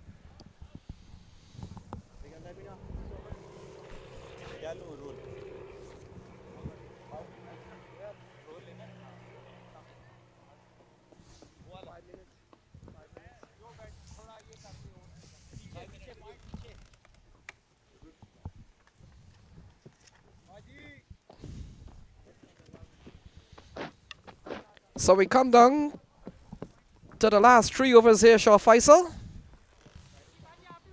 A lot of tall trees in the background, and those trees might have been here for many, many years, Shah Faisal. Beautiful setting to this gorgeous venue here, the Paramveer Sports Complex. Very picturesque in nature. 6 beautifully manicured cricket fields, all with turf wickets, and this is obviously the showground, the field number 1. Watching Ghulam Mudassir, we haven't seen pace from that far end for quite some time. Now Ghulam Mudassir has been given the ball. Yeah, picked up 1 so far, got a wicket of Nitish Kumar. Yeah, crucial wicket of Nitish Kumar because he was one of the key men in the top of the order. And once he was dismissed, those 5 wickets fell pretty cheaply until this man on your screens, Raymond Reefer, joined the action. And now, with the last over being a quiet one, pressure is right back on Reefer to find the boundary in this over.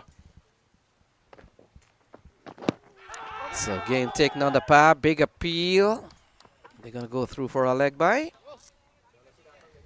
Very difficult to do anything with such brilliant deliveries. We saw a great Yorker in the previous over from Asif, and now it's Ghulam Mudassir. Look at where it landed, right on the popping crease. Just a single resulted to the total. Now youngster Arnav will really be tested against the pace of Ghulam Mudassir.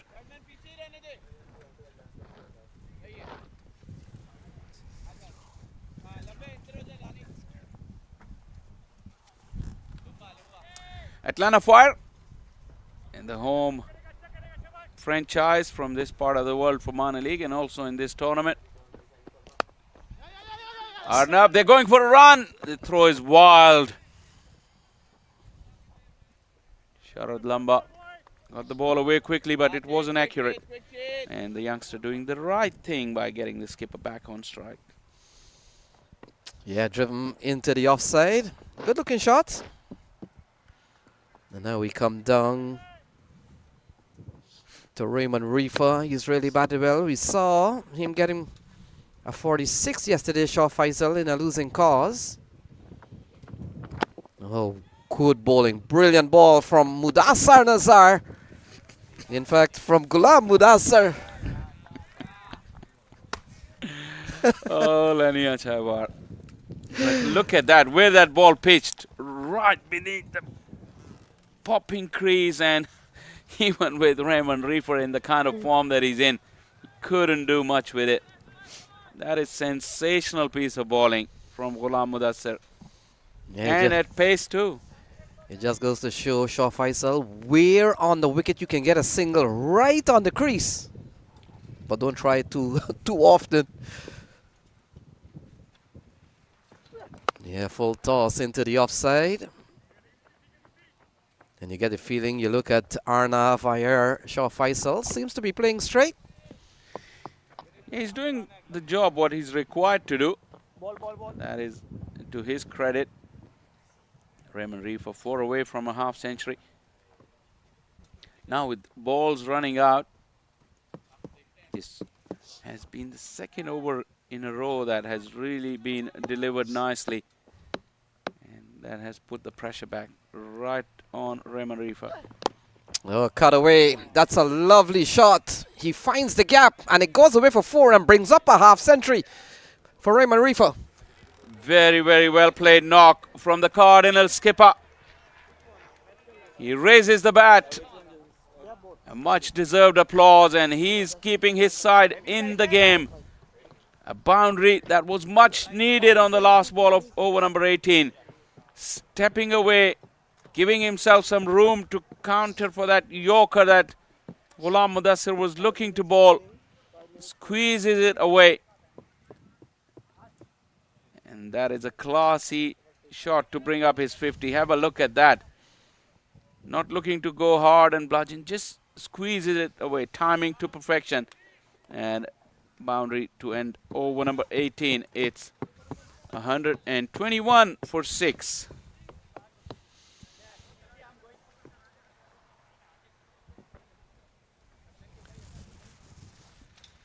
So match day. And you're looking at Eliminator1. Central Cardinals and Stallion X coming up later on at 2 o'clock. In fact, 2:15. Kingsmen will take on the Thunderbolts.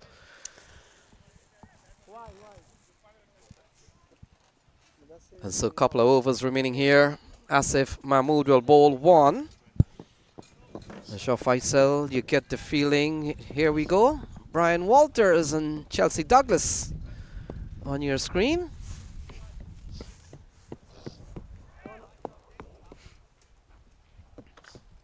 So the partnership of 10, Raymond Reefer, another half century, and I say another half century, got a 70 in one of the league games, Shah Faisal. And we come down here with a couple of overs remaining. Iyer will be on strike. And they've really recovered well to post 121, as you can see on your board, but they were batting at one time, Shah Faisal 53 for 5. And we saw a big partnership of 58 between Raymond Reefer and Maruti. And so ongoing work still on the outer skirt of the playing facility here at the Atlanta Paramveers playing field. The umpires are keeping a close tab on the proceedings. The flow of the games have been terrific in this tournament. This innings, though, I think heard through the stumps, Mike. A couple of times the umpires had to remind Cheyenne Jahangir that they were running behind.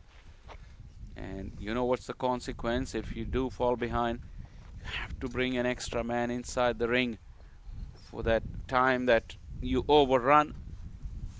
Is that the case right now? I don't think so, but probably maybe for the 20th over. So flicked away, couple of runs on tap. Raymond Reefer says no. And so he is the man on strike, as see a lot of staff working the event. Of course, you talked about the man who's keeping time. And that's the panel, the third umpire, so to speak. Just making sure that we've got a timely move on things here at pitch at ground number 1.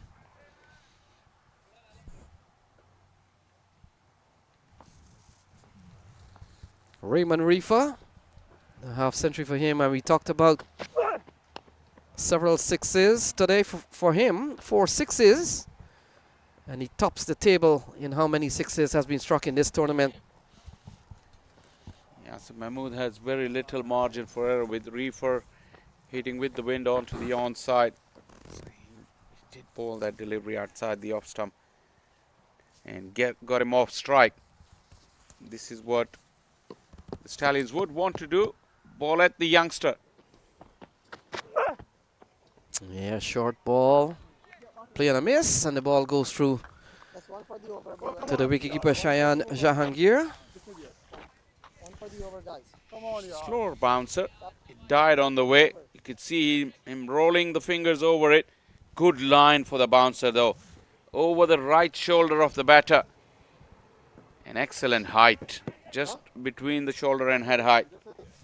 Will be called one for the over. So Asif may not explore that short pitch option in the remainder of the over, as he's not allowed to. Into the offside. Will only get 1. And so no harm done so far, as if Mahmood has gone for 3 in 4 balls, Shaw Faisal. So this has been a very good one, considering we only have 1 more over after this. Yeah, keeping Raymond Reefer away from strike for as long as they can in the remaining 8 deliveries, that will be their success. But now Reefer is on strike, and that onside boundary is in danger.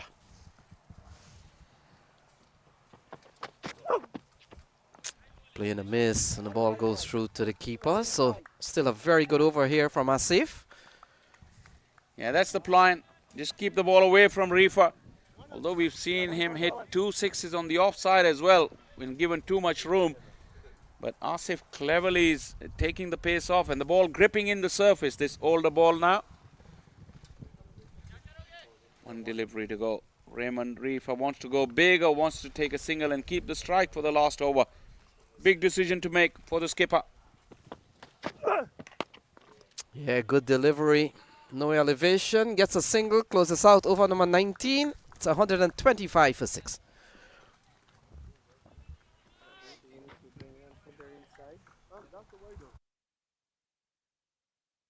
The annual Atlanta Open T20 tournament returns October 7th to 12th in Atlanta, Georgia. Presented by Atlanta Fire Cricket and Tariq Real Estate, 12 teams packed with the best domestic and international T20 talent will be on show. Catch live action on the MLC Network, Willow Cricket, and T Sports.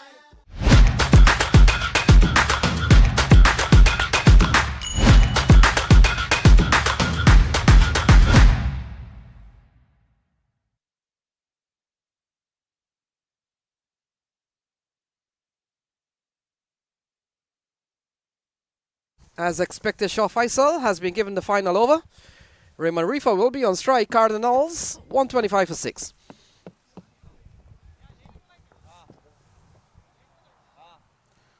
Asif Mahmood finished with 2 for 15, I think, in his 4 overs. Excellent performance.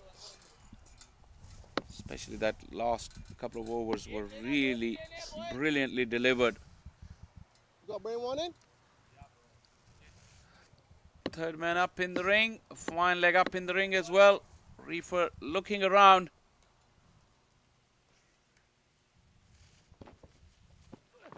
Oh, straight. And that's a lovely shot. Bisecting the gap, gone for 4. Not a bad delivery. Didn't allow Reefer to get underneath it, but he's so strong. Went right back in his crease. Although it came off the bottom part of the bat, but still, because it was placed so nicely, it went over the fence. And a good start to the over for the Cardinals. They got that boundary away early in the over to put Hassan Adil back under pressure. So 4 4s and 4 6s of the bat of Raymond Reefer. And Shah Faisal came in at a time in which they were struggling at 53 for the loss of 5. And you look on your scorecard there, he's up to 56. So what a knock we've seen from him. A fight in 1. And still 5 balls to go in this over. Doug in the leg side will have to be rebowled. And so more runs here for the Cardinals. Yes, Adil feeling the pressure I just mentioned after being hit for a boundary in the first delivery. Seems a long over to go through with five runs off the first ball. Reefer just staying still on that occasion. He's earlier been moving around his crease to put the bowler off. It's a game of cat and mouse. Watch at Reefer's feet and what Hassan Adil can come up with. Goes deep in the crease, goes straight, but couldn't get under. Excellent stuff from Hassan Adil. Reefer has decided not to take the run, so that is a good move in my opinion. Yeah, Shah Faisal realizing that. Only a few more balls in this over, 4 to be exact. And he wants to retain as much strike as he possibly can. We talked about earlier on when I was with Brian Walters. Raymond Reefer certainly comes from a cricketing family. A lot of family members have played for Barbados and certainly in the West Indies. And oh, could be a run out here. So a case of friendly fire. Iyer was out of his crease. The ball deflects from the boot of Ihsan Adil. And a wicket falls. Unfortunate way to go. Reefer would have been looking for a couple of runs down the ground. It was smashed and got the boot.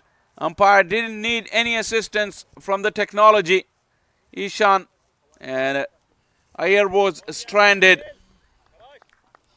And that is the wicket, but in all reality, no damage done as Reefer is still on strike with 3 to go. 130 for 7 now. Shah Faisal, I was making the point, a cricketing family for Raymond Reefer. Family member Floyd Reefer played at the international level, may have captained the West Indies at one time. We'll check that at the halftime stage, but I know Floyd Reefer is in India with the support staff for the West Indies team.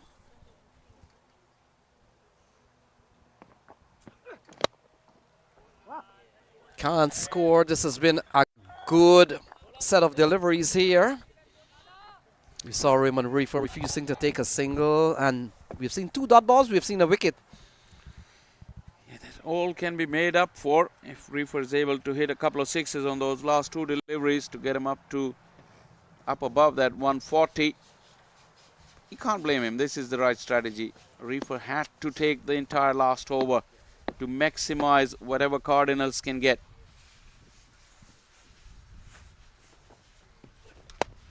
Into the offside, a slashing shot, gone for another maximum. And that's maximum number 5 of the bat of Raymond Reefer.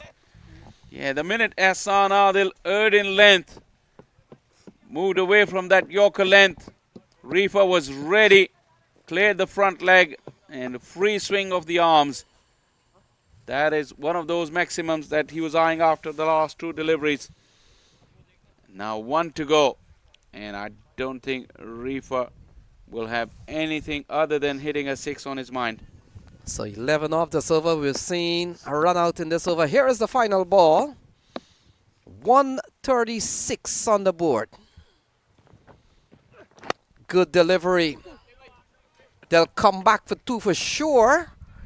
And that could be it. 138 Shah Faisal for 7 off their 120 balls. Well, even that looked unlikely after they were 54 for 5. But thanks to a magnificent knock from the skipper, 62 unbeaten of just 35 deliveries, really came good in this pressure game and has given his team a sniff. They've got runs on the board in the knockout game, and it will be up to the Stallions X to come up and chase it down to book a spot in the semi-final. Interesting game. First 10 overs completely belonging to the Stallions X, but Cardinals, through their skipper, made a fighting comeback. And coach Shivnarine Chandapal will be giving a pep talk to his charges, telling that how important it is to give it your all in the knockout game when they go out in the field and leave nothing behind. And don't expect anything but from a team led by Shivnarine Chandapal.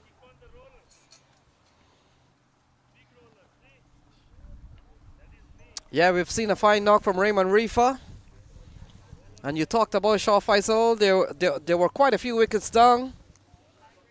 Not a very interesting power play for them. Just got 20 plus in that 6 over phase.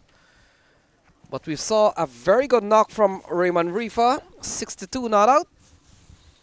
And it's 136 for 7 at the end of their 20 overs.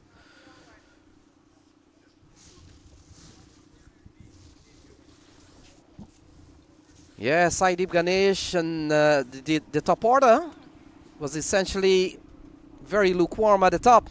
But look at Raymond Reefer, 62 off 35 balls, and we talked about a big partnership with Maruti Reddy, 50 plus run partnership between the pair, and Shaw Faisal with Raymond Reefer towards the end.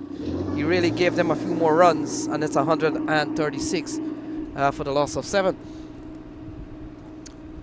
The bowling effort was pretty good from the Stallion X. It conceded 18 extras, a bit of a help to boost that total, but Ehsan Adil wicketless today.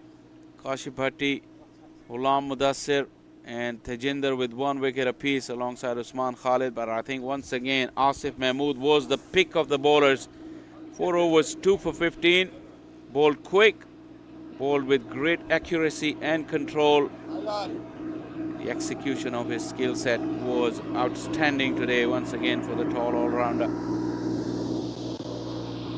Yeah, so match summary so far. There be more to come. This is just the first innings. Reefer, certainly a standout batter today. And of course, we talked about already being good, 17, and Bishnoi, 13. So we talked about 2 eliminators today. Later on, we'll see the Seattle Thunderbolts. They will come up against the Kingsmen. For Shaw Faisal, we have seen a big fight here from the Cardinals to get up to 136, as you can see on the board. And we've got Ehsan Adil along with Brian Walters for a quick chat. Well, it's good bowling effort, and I think Ehsan Adil, being that how did he find the conditions and all, but he's getting it ready. So is Brian Walters. I think it's just about time to head over to Brian Walters. Over to you, Brian. Ehsan Adil, decent start with the ball. I think fell apart a little bit in the middle overs, but closed strongly with the ball, including a good over from you in the last over. How do you think the innings went for you? Yeah, first start is a good bowling, like little bit seam. My focus just only hit the good area. But last time he hit good 6s in a middle over. You can't imagine, like in the extra cover, one is the point. And I will come back. So your team, I think, before the game, if I said to you, you will concede 136 runs, would you have been satisfied with that? Yes, I'm satisfied. But good total for the batting unit. I have too much batsmen. That's why this is an easy chase for us. Inshallah. Did I just hear you say, inshallah, an easy chase? Yes, inshallah. So an easy chase. All right, I'll ask you. So you've assumed that you're going to win. Which over will this game be finished in?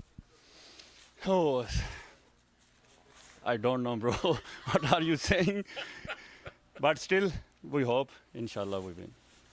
Best of luck to you the rest of the way. Great talking to you. Back to you guys in the studio. Thank you very much, Brian Walters. Sanadil pretty confident, but not sure how long it will take them to get over the line, but he was pretty certain that they have done the job with the ball, and it's up to the batters. Showing great deal of confidence in his batting lineup to get to that. Some innings highlight there. It started off in a very slow fashion. It was very cold in the morning, and so did all the batters felt, because despite a 17-run opening start, Sadeep Ganesh, who was looking to be aggressive from the get-go, I think didn't wait it long enough to get settled. There were a few chances in the field as well. That was the moment when he lost his wicket, looking to go into out. Jayasuriya got in the way. There's another run-out opportunity. Tajinder missing out on that one, and that is the big moment when Nitish Kumar went. Yeah, it was 3 for 23 around that point. Power play gone pretty cheaply. Taruna Dada, a big shot for him into the offside. Bishnoi came out and he played a couple of big blows along his way. But wickets always continue to fall. At one point they were batting at 4 for 52. And of course later on they came batting at 53 for 5. So they lost a lot of wicket along the way, Shah Faisal, but a good fight back from Maruti. And this one, a big partnership that came to an end, a 58-run partnership. Yeah, that's after they were 54 for 5. Skipper Raymond Reefer opened his shoulders, and that one just barely went over because of the breeze, but then he took on the bowlers with ease. He found a good partner in Maruti, and that partnership that Lenny was talking about was pretty influential. Couple of boundaries of Ghulam Mudassir for Maruti. Ehsan Adil bowled a decent spell. Yet again, there's multiple run-out opportunities missed by Stallion X. As Reefer shows his class with that classy touch. And then the power from the big man. Back-to-back sixes in that direction. Yeah, he brought up his half century with a lovely 4. And had it not been for him, Shah Faisal, it would have been trouble here for the Cardinals. We saw a good knock also from Arnav Iyer, who looked he looked the part to rotate the strike along with Raymond Reefer. And he was unfortunately run out from a ball that he was struck back, but we saw some fighting set of runs. And Reefer continued to bat along all through the innings. And we came down to the latter stages here, and still Raymond Reefer, quite a production rate from him.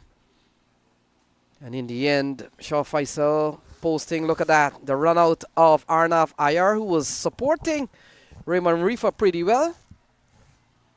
And so at the end, it's 138. So 138 posted by the Cardinals. We'll take a short break and return back with cricket in about 10 or 15 minutes from now, with the Stallion X needing 139 to win. Let's take a few minutes to chat with one of a handful of men who's played international cricket for 2 different countries. Nitish Kumar, former Canadian player. Let's call him current USA player. This match is going interestingly. You didn't contribute much with the bat today, but some acceleration is happening right now. What are your thoughts on where your team is poised? I think it's I think we're batting pretty well right now. I generally in the mornings here is going to be pretty tough. It's pretty sticky, and it was holding a bit, so it wasn't an ideal start from us, but we knew it was going to be tough going in first 6, first 7 overs. But as long as we get another partnership and these two keep batting for maybe 2-3 more overs, I think we're doing pretty well. We're hoping that the wicket doesn't change too much, so we have a little bit in it for when we bowl, but we definitely knew coming in, if we're going to bat first, it's going to be a bit of moisture. It's just a bit tougher to bat in the mornings. You talk about the bowling. most of the bowlers from the southern end have been pace bowlers and have seen good bounce and good pace. I see somebody like a Raymond Reefer. He's occupied otherwise right now, but I could think of him bending his back and getting some good bounce and pace out of this. Apart from him, what other bowlers do you think might be key in the second innings? We got Zaza back today, which he's been doing well for us. He didn't play yesterday, so he'll be key. I think the spinners would be key today from the one side. There's a longer boundary today, so that'll be key. I'm not sure. I think the wicket looks a little bit better now, so we might not get as much as they did in the first 6-7 overs. But I definitely think as long as we keep taking wickets, I think we'll be in the game. It just depends how we do here in the last 4 overs or so. You mentioned the spinners. I personally have seen you bowl more this year than in previous years. Is that a calculated effort on your part? Not really. I just when the team needs me, I'm ready to bowl. So I think it's been the type of wickets that we've been playing on. They're a bit guys that bowl a little bit slower and into the wicket. It's sort of harder to get away. Generally, just like how their left arm spinner was bowling early on, he was bowling into the wicket and letting the natural variation from the pitch help him out. So that's been the key. But for us, it doesn't matter what we get here. We have to take a couple wickets in the power play to definitely get a good start going there. And then the last question, I'll ask you to widen the lens a little bit and talk about the bigger picture, cricket in this country. You've seen cricket obviously playing in Canada, and you've been down here for a few years now. What are your thoughts about the development of cricket in this country? Yeah, I think it's been pretty good, right? I think 3 years ago here we were playing on matting. Now we're playing on grass. So just things like that. And if you see the competition here and the type of players, I think like every team's been pretty decent throughout the tournament. So it's been great to see. As a player, we'd hope there'll be a few more tournaments. There's a few gaps that go on after the summer, so you're hoping that you get a few more tournaments to play, especially if you're not playing for the U.S. or playing other leagues. You keep taking over in good competitions like this. So I think it's been good, but it has to keep sort of progressing. It can't just stalemate from there, right? So, but it's been good. It's been good to see. Okay, I'll ask you one more question. With the fall of that wicket, if I were to gauge the Nitish Kumar win predictor, where does it stand right now? What are we at? Maybe 117 for 6, something like that. 50-50. Great talking to you as always.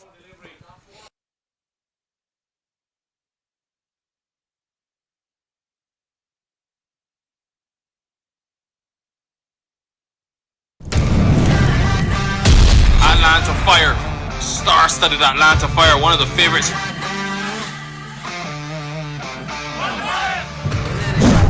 Man, and deep, and that one is smack.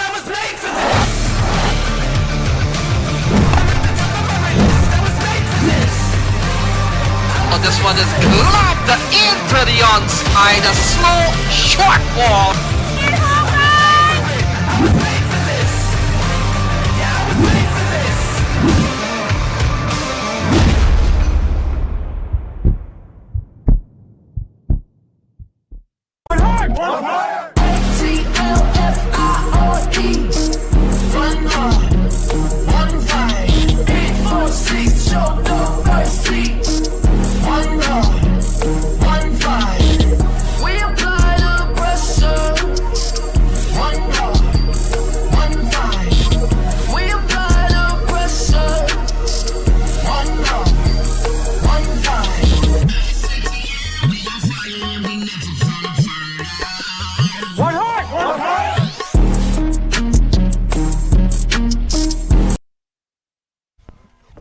So, welcome back to the reply. 139 needed in 20 overs.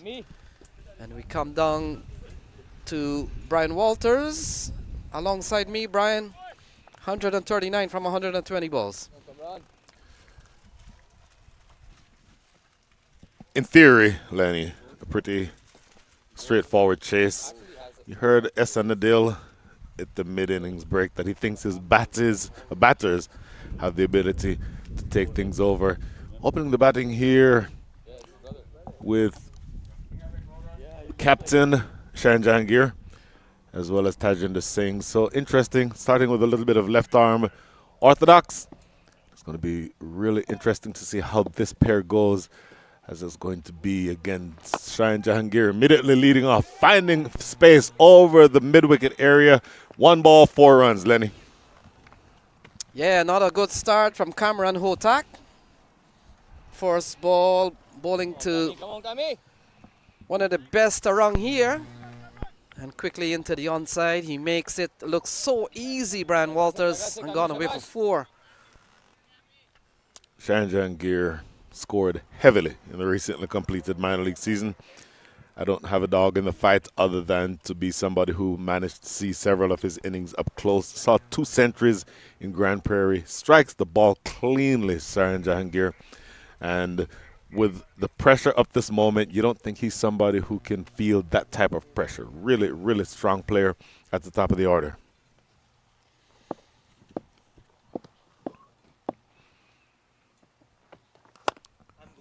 Interesting choice to open the batting with both Tajinder Singh and Shine Jahangir. Shine Jahangir is a normal opener, you know that. But if you are S. Adil, you think that the choices of winning are pretty much guaranteed. If you are the Stallions X, I will ask you, Lenny Chabar, who do you give the nose to at this stage? Well, we've seen Brian Walters, 130 plus, hasn't held up well on this ground. Whether or not it was morning or evening, that's a little bit more minute, but for the time being, not really a big score, but we'll have to wait and see, as looks like Tajinder has gotten off the mark with 1. Certainly working one down the leg side. And so 3 delivers in. You're looking for another 133 runs, Lenny, in 117 balls. In modern-day cricket, that's not necessarily a very big ask. And it's going to be a much smaller ask if Shine Jahangir keeps doing this. Finding room over the top of extra cover to go big. The only question now, did it go over the rope? And Brian, there are very few bowlers in this country who could keep this man quiet. He's piled on the runs, certainly at the domestic level in this country, from year after year. And we're just waiting on a confirmation whether he went for a 4 or he went for a 6, where he went for 6. Lenny, this is as close as you can get. This next replay here, the bounce, this right here should show you. It's very hard to catch, of course. But there is the confirmation. Goes all the way for 6. So Shine Jahangir has come in meaning business. You would think he wants this to be a short chase, Lenny. Yeah, this over has gone for a couple of boundaries. In fact, it's gone for a 4 and then a 6. So 10 and 1, 12. He's gone for 12 already. So not a good start from Hotak. End of over one more ball remaining in over number 1. A really fast start. You might have heard Nitish Kumar say you need a few wickets in the power play. Not really starting out doing that here, because this is a ball struck straight down the ground. Let's see confirmation whether or not this went over the ropes. But either way, a very fast start from Shine Jahangir and the Stallions X. And there's your signal coming from umpire Esan Molay. That is the end of a very expensive first over. 16 runs come from it. 16 without loss after 1.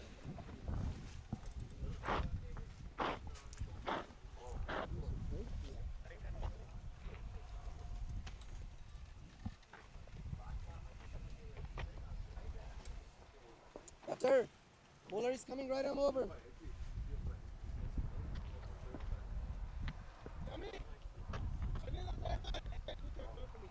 Yes, next time.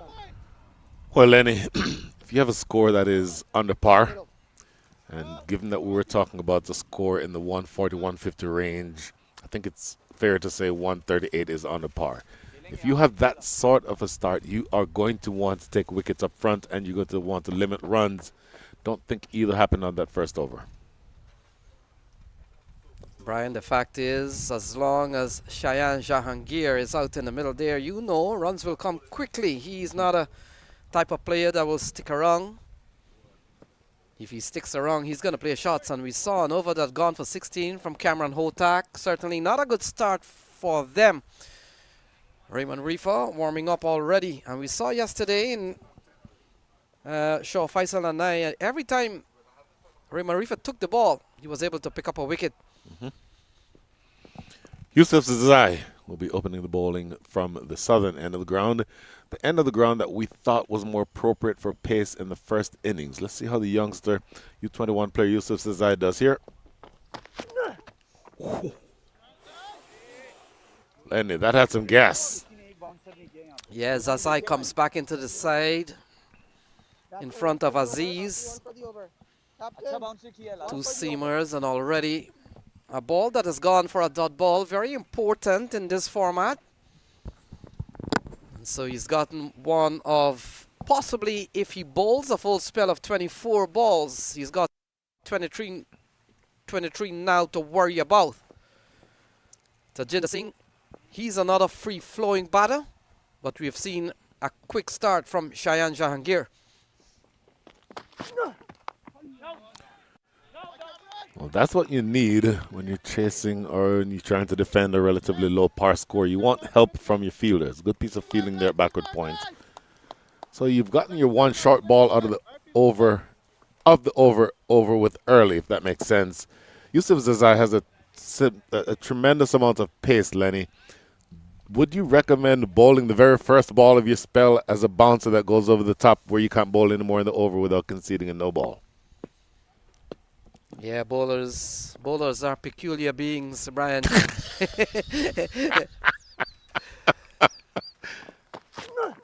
Oh, look at that. Easy as you like, and that's 4 runs. Well, that's why you don't want to bowl the first ball short, Lenny, because everything else after this has to be pitched up. And with the wind coming from the north, you know that a ball that is pitched up to Shayan Jahangir will go for runs. So you're absolutely going to not want to not bowl that length. And by the way, my apologies. That's not Shayan Jahangir who played the shot. It was Tejinder Singh. But the principle is still the same.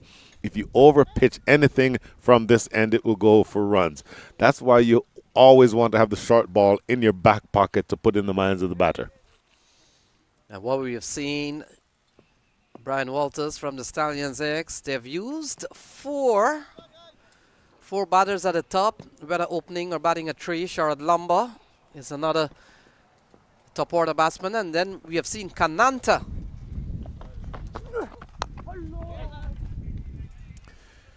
Boy, it's a strong batting lineup. You don't think that there is a lot that could potentially upset the apple cart, so to speak. You mentioned Ari Kananta. He'd probably be in the top 4.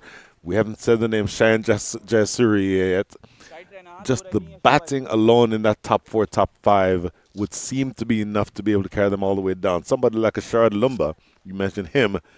Boy, the resources with the bat are so vast that you absolutely need to bowl a tight opening spell here to at least put them under some type of pressure.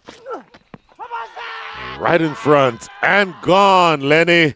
Well, that's how you take pressure on, knocking back or getting the batter trapped on the crease, and umpire Nuruddin with no doubt whatsoever. 20-for-1. Yeah, you never know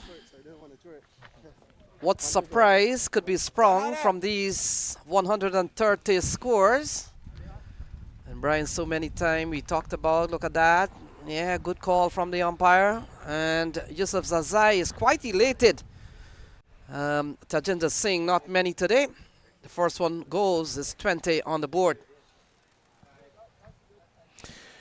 20 on the board, so my goodness. You need to get into the middle order. So you want to break that opening partnership. You've done that here. Only another 119 runs, Lenny, and 109 balls. So the required rate just a tick over 6.5 and over. With this team, 6.5 and over, they can ordinarily do in their sleep. So you've gotten essentially into the wickets column. It's going to be important now to keep the run rate down. Still scoring at the rate of 10.91 despite the loss of that wicket.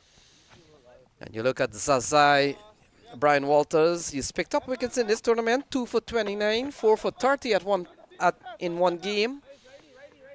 And we talked about he's coming here, replacing Aziz. And he's picked up 1 so far. Kananta comes to the middle. We talked about the top order, what it will look like, and so far we've been spot on target. We're only now waiting for Lumba to come at 4, and then we talked about it. But hey, look, maybe they're listening to us, Lenny. So interesting matchup. 2 youngsters. Arya Kananta out of Houston. Father Sadir Kananta is watching on with absolute interest from wherever he is at the moment. The first ball flashing. Is this gone? It is gone. Oh my goodness. 2 and 2 for the quick young man. Absolutely brilliant stuff here from Yusuf Zazai. The last 2 balls of the over, 2 wickets taken, 20 for 2 Stallions X. So hat-trick when Zazai continues his other over. Look at that, the celebration. That says, this is my pitch. This is my turf. I belong here, you don't. It is interesting. Look at this again. The absolute brilliance of this youngster. And so, yes, you got off to a real fast start. 16 runs from the first over.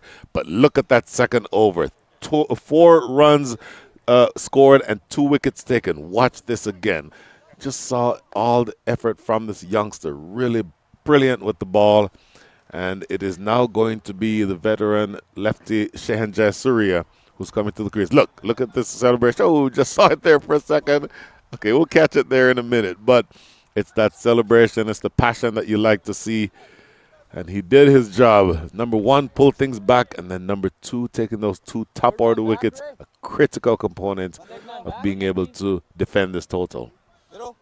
So in the meantime, Shahan Jayasuriya comes to the middle. So we didn't see that coming. We thought maybe Sharad Lumba would have walked. And all of a sudden, Brian, with a couple of wickets here, Reefer takes the ball. And he comes in here as their leading wicket taker. 9 in the series so far. So he comes in here with some bit of pedigree. Boy, strength against strength here. Oh, is that going to carry? Just landing short of mid-on. How big a wicket with Arnav Iyer, tall man. And whether or not the boys were quite elated, we saw a ball hanging in the air for some time of Shayan Jahangir and fell just short of Arnav Iyer. It's all happening here. up and over. He loves that area, Shahan Jahangir. You saw the strike in that direction earlier. And we're confirming that that does, in fact, go for 6. Lenny, this is good stuff. It's almost like a heavyweight match, one blow after another being landed. Brian Walters expect nothing less from Jahangir. We talked about he's one of the best around here. And look at that, into the offside. He picks up a maximum. Carved away over the top for 4 more. Yeah, a couple of boundaries in successive balls, so not a good start from the captain, Raymond Reefer. A 6 and a 4, both on the offside. But look at this one, just guiding the pace of the ball. Good slice. And that has gone away for another boundary. Very intentional. The width is what is undoing here. Look how wide this ball is. Shahan Jahangir just needing to help it over the circle behind point. And it goes away for 4. So again, a couple of good strikes here for Shahan Jahangir. Oh, no. Looks to slash it through the offside. So when you are Raymond Reefer, you bring yourself on because you have 4 overs of high pace. You have the ability to test the middle of the pitch. But the last ball that was so wide, was flashed away wide and full. I don't think that's the type of delivery that you're looking from the captain. Yeah, we saw them play yesterday, Brian, and I thought our observations were that their bowling lacked probably one other specialist bowler.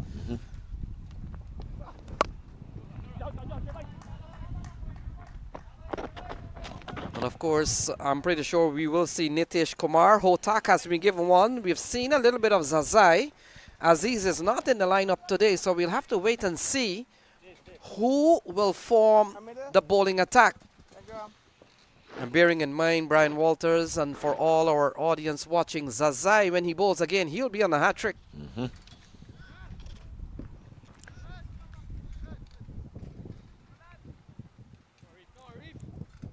So a different challenge here. The left-handed Shahan Jayasuriya. Almost said Sanath Jayasuriya.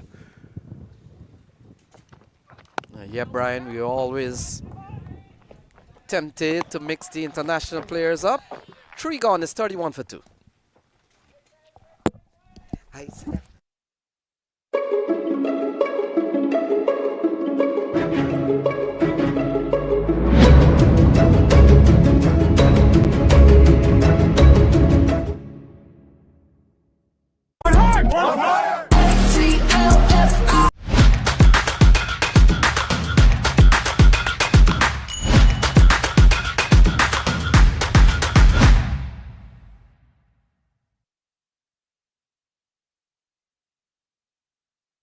In the books, Lenny, to extend my boxing analogy, how do you score the first 3 rounds? Well, I talked about the Shayan Jahangir factor. But other than that, Brian, we've seen a couple of strikes from Zazai. He will continue, and he is on a hat-trick, folks. Last 2 balls in the previous over got the wicket of Tajinder Singh and also got the wicket of Kananta in successive balls. So here we go, hat-trick ball. Watch deep backward square leg. Watch the short ball. It's always going to be on the cards. Hat-trick ball. Oh, relatively anticlimactic. Shahan Jahangir just tapping it into the offside for a single. Hat-trick averted. 32 for 2. 107 needed in 101 balls, Lenny. And Brian Walters, you can tell classy batter when Shayan Jahangir is on strike. Nothing troubles him. In fact, it's the other way around. He puts the bowling under pressure. A man who's played 28 one international, 19 T20 international. So he's had some bit of experience at the international level and has been part of the U.S. setup for the last 3 or 4 years. And you've seen a lot of him, Brian. He plays in your region in the minor league circuit. Well, long before there were minor leagues, there was the Houston Cricket League. He's been playing in the Houston Cricket League now for probably, I would guess, 10 or 12 years. Probably longer than that. I've known him for a very long time. Interesting here. You're going around the wicket to Shahan Jayasuriya. I've spoken all week about the fact that particularly to a new batter, you like the angle that is created when the right-hander goes over the wicket to the left-hander. And one unintended consequence of bowling around the wicket is that you tend to threaten the danger area more often, running down the pitch. And I think that's what Yusuf Zazai just did, and he was being lectured here by umpire Nuruddin. So something else to keep in mind as you get through this, his second over. So a couple of good balls in this over, single and a dot. That was quick. This is going to be a bye, I would think. Burst through the gloves of the wicketkeeper. But my goodness, that was a quick ball. Bye signaled, and let's see if this is the one for the over. Not signaled as one for the over, so he still has that short ball up his sleeve. So Saideep Ganesh, the wicketkeeper. Let's jump. We've seen some top-class wicketkeeper on show. We saw Matthew Cross, Scottish international. On the opposing side, we saw Shayan Jahangir, the man on strike. He has made batting look easy today. And we've seen 3 4s and a couple of 6s off his blade.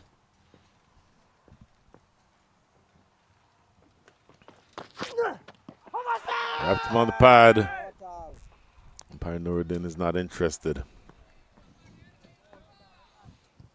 Yeah, another leg by. And you get the feeling, Brian Walters, we've seen a good over here from Zazai. Every passing ball that goes by, and you can concede even a leg by, or even if you can concede a by once, it's not going over or across the ropes, and they're not going for big boundaries. Then I'm pretty sure that you're holding things down. Yusuf Zazai in particular is holding things down. Look at those figures. 1.4 overs bowled, 2 for 5. So he's not being in anyway easy to score off of. He still has a short ball up his sleeve in this over if he chooses. Shahan Jayasuriya, the man on strike. Now over the wicket. To me, Lenny, that's a better angle. Get too easily here, but young man is showing a really high level of skill with his bowling ability. Yeah, we saw, took the wicket of Tajinder Singh and outwalked Arya Kananta, the young player. And Brian, that innings was so brief. My pen fell down, and by the time I picked up my pen, his innings was done. So there, you can go onto my Facebook page, find Lenny Achayabar, message him yourself. That was a roundhouse out of nowhere for no reason. The young man, unfortunately for him, Arikanantha, not finding success today. His team, I think, still a nose ahead here, despite those 2 quick wickets. Last ball of over number 4. That is a shot of class. Will it get to the boundary? How quickly did that ball race to the boundary? End of the over, 40 for 2.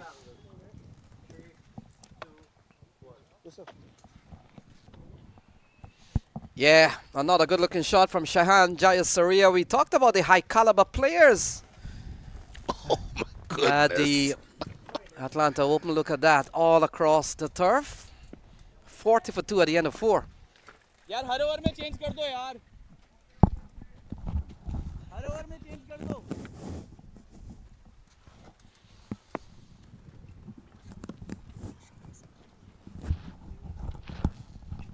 4 overs gone now.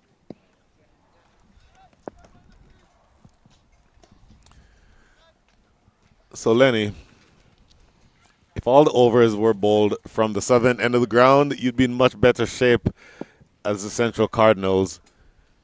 But the top end of the ground, appeal for a catch here. Talking about it, the umpires are going to have a look.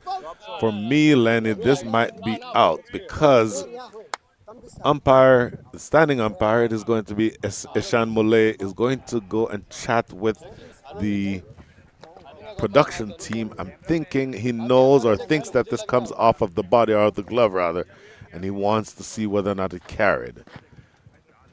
This is going to be interesting. First, we're going to check the no ball. You would think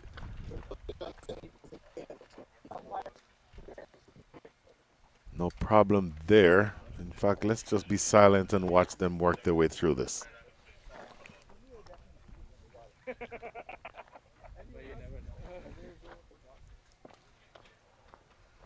How's it now?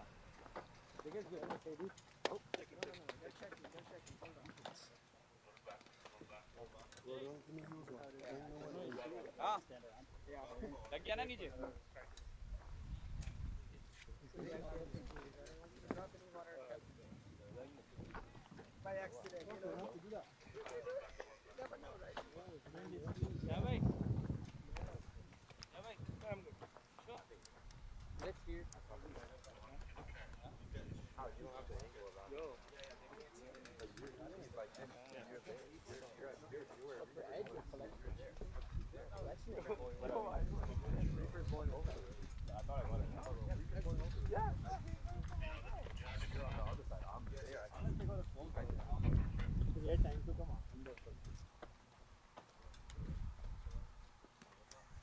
Yeah, from what I saw, Brian, is that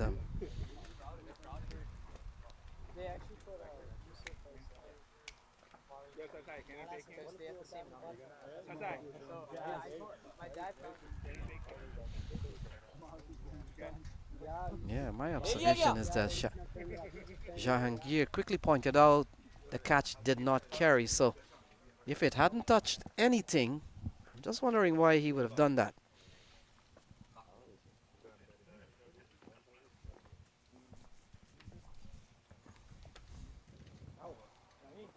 I heard it. I fucking heard it fall on the ground. You motherfucker. Bro, but like if it hits your glove, it sounds the same, bro. हरामीपन और ये poker face देख ले poker पे यार हरामीपन क्या है bro? मुझे पता है मुझे लगा मैंने कैमरा में तो आने नहीं वाला लोडे के कैमरे हैं मुझे लगा मैंने पकड़ा है नोट देख रहा है आ गया भाई ये हरामीपन तूने किया है हरामीपन let's go guys, let's go.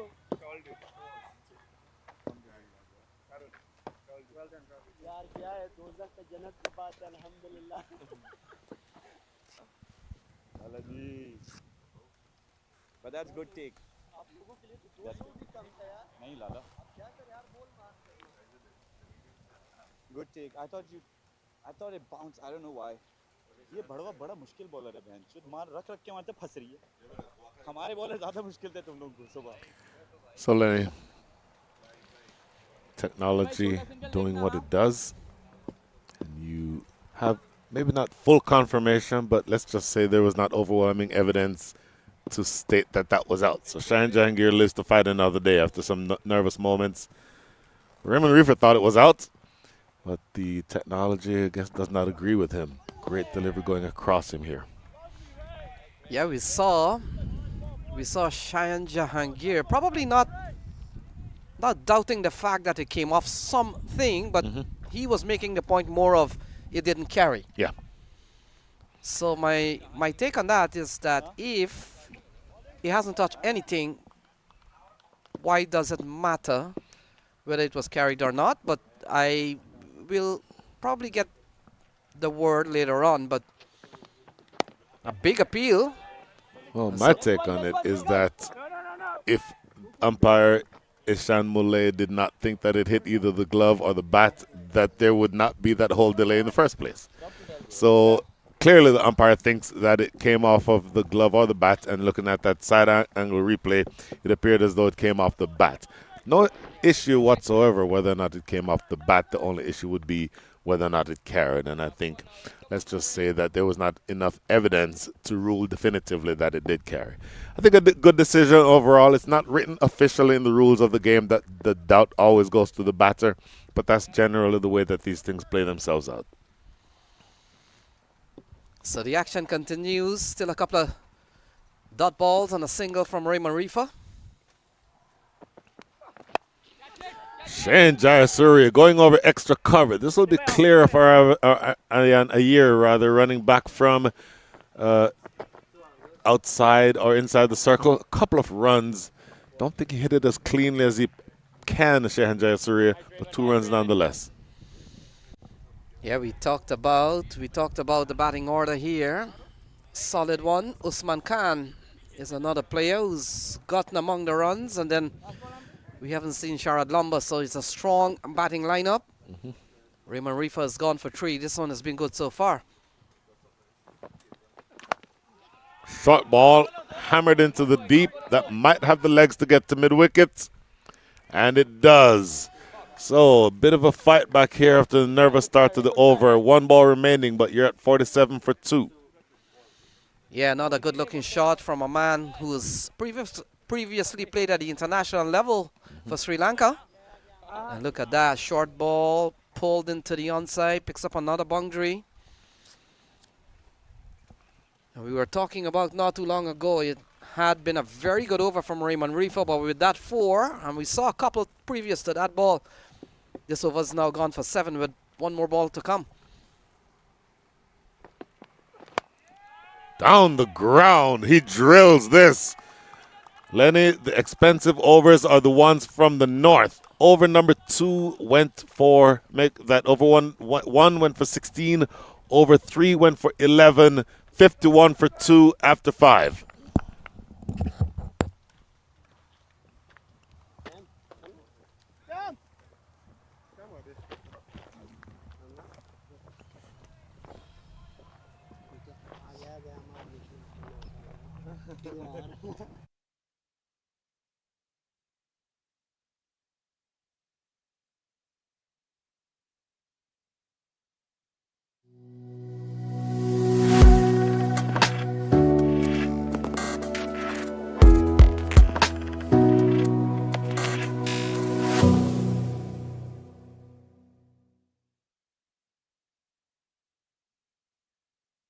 Ebbs and flows.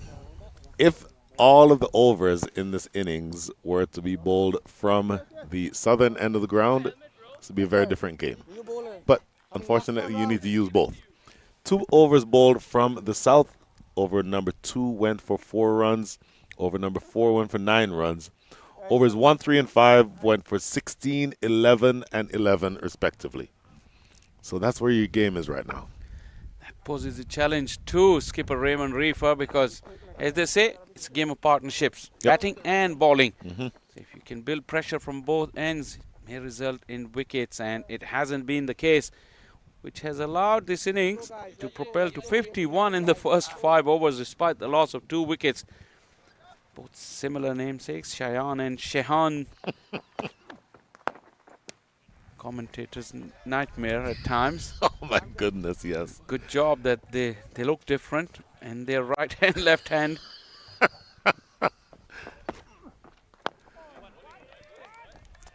So it's going to be Cameron Hotak, I believe, who's bowling here in over number 6. Last over the power play, single down the ground. Shahan Jahangir looking very dangerous, 28 from 16.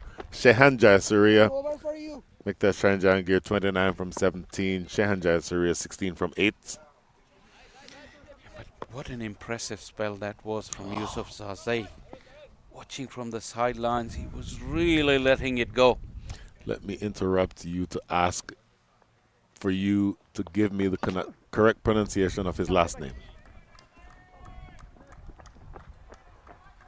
Zazai. Zazai. That works for me. I trust you more than I do me. But however you pronounce his name, absolutely brilliant. Good pace, good hostility. You love his passion. And those 2 strikes to end over number 2, I think, made the Stallions X, if not be in a difficult spot, at least wobble a little bit. Knocked him over. How big is that? Shahan Jahangir looking to put that over the fence at mid-wicket. Cameron Hotak has other ideas. 53 for 3. Well, wickets will keep him in the heart, the Cardinals, and that is a big wicket here.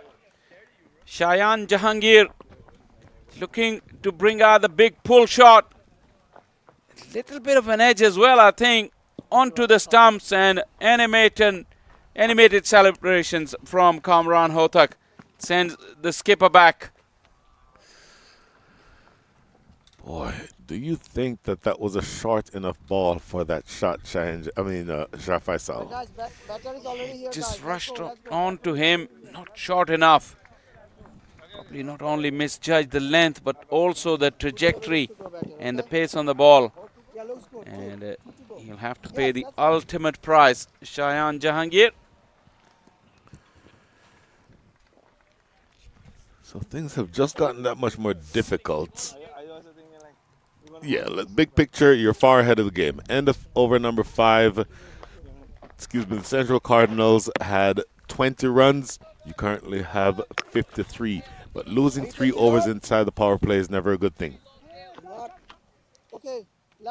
Yeah, wickets, like I said, will keep them in the hunt. The Cardinals, a partnership is required. Gets it through. Don't think it will go all the way to the rope, but a good positive start. Come back for the second. Took a way longer time than I thought they should coming back for that second run, but 2 runs nonetheless. Usman Khan, the new man in, the Pakistan international, the current Pakistan international. He's a very good player of spin, coming off the back of a wonderful 94 yesterday. Oh, he's got him. How about that?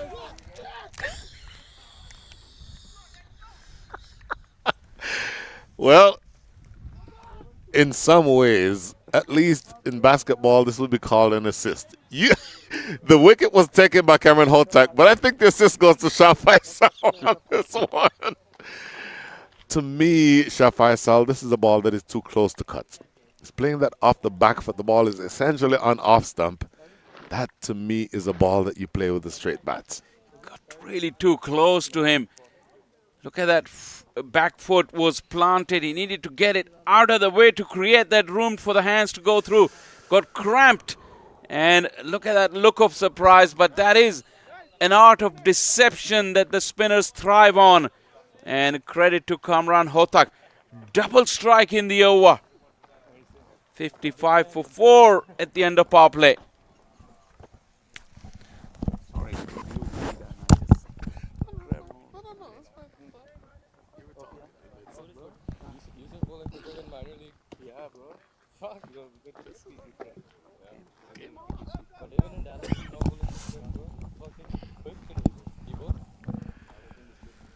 Well, wickets taken all from the southern end of the ground. 2 wickets taken for Yusuf Zazai. 1 wicket taken from Cameron Hotak. And 1 wicket taken by Shah Faisal. Seated next to me, Shah Faisal. Good spell on the way, both for you and for the man on the field. Well, this game on, and it brings out the best in everyone, I guess, when the game is as competitive and tight. We were all a bit cold in the morning. Oh, it's warming up now. When the Cardinals started their innings, yeah. And this, to me, is a brilliant move. Heard from Nitish Kumar. We'll find eventually hear from Nitish Kumar. But he's an off spinner, bowling here to the left-handed Shehan Jayasuri. I think that's a good move. Yeah, absolutely. Before that dismissal of Usman Khan, I brought out the team list to go through that how long their batting lineup is. But no matter how long your batting lineup is, if you keep losing wickets like this, the dressing room, the dugout will feel tension. No stability. The procession of batters walking in and out of that dugout, it really sends panic.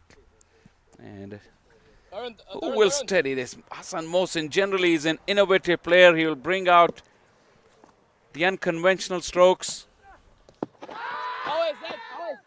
But is it time for that? Is it occasion for that? The advantage that you have if you're the Stallions X is that you've built yourself a little bit of a cushion. With that dot ball, you have another 83 runs to get, 82 balls in which to get them, but you've started out very fast. Your scoring rate is 9.08 before that last ball, now 8.84, but you're still ahead of the scoring rate. So something that looks like correct cricket shots, playing with a straight bat, taking the 1s and 2s and punishing the bad balls. That would feel to me to be the objective in the next several overs. Quick single taken here, and that's another big element of the next several deliveries. Shah Faisal is running between the wickets. Yeah, it has to be precise. Come on, boys. These are the moments when the batting innings is on that kind of a slide with wickets falling. Generally, that tension comes into the running between the wicket and a run-out results. Yep. Something that Stallions would not want it to happen to them. Batting it!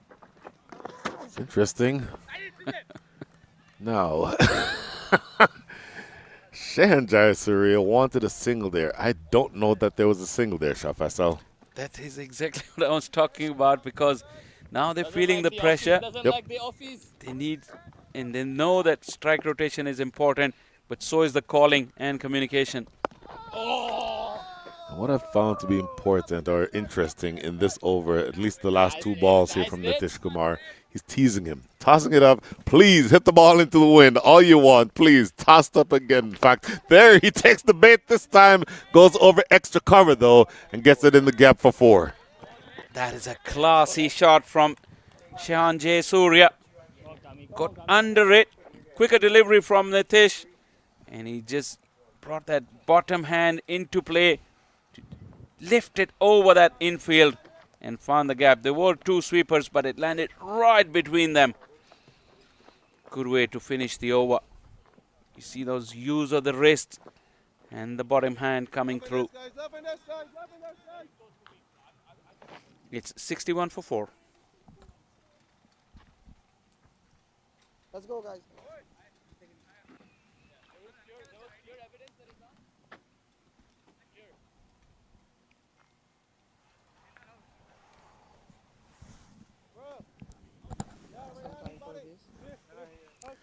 61 for 4, Cameron Hotak. That last over that he bowled, over number 6, the last over of the power play.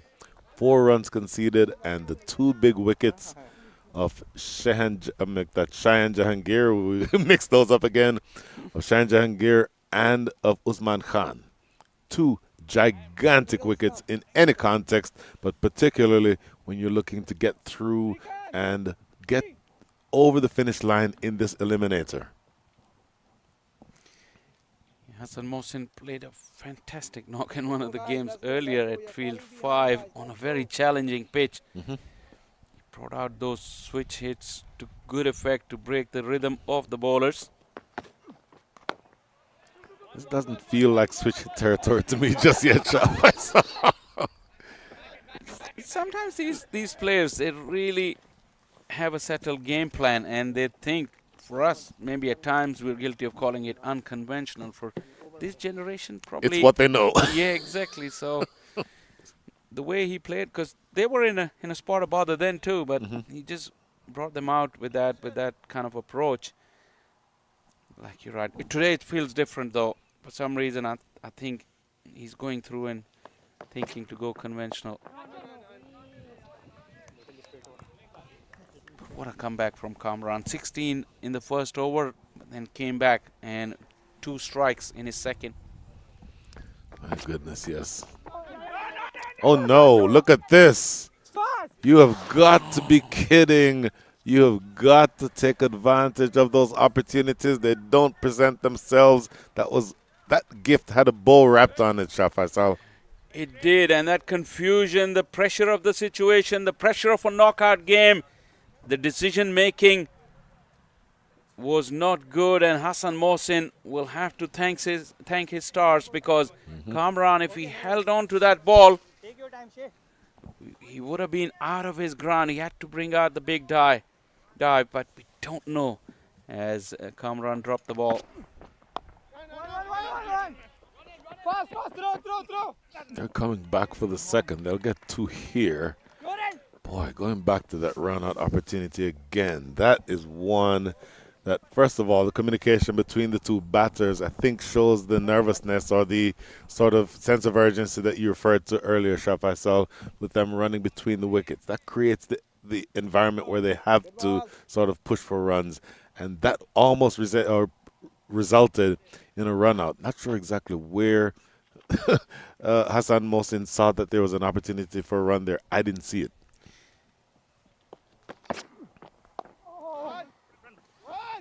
Just an easy single on that occasion. Yeah, earlier in the over, if you remember, the ball went in the similar direction and Cheyenne took off and Hassan sent him back. So on that occasion, Hassan assumed that Cheyenne wants that run, and Cheyenne said no. That is the confusion and the confused minds. The muddled thinking makes for wrong decision making. And that is the pressure of nothing but pressure. Not that these boys, they don't know how to communicate or how to judge runs. It's just the pressure of the occasion. It really is that simple.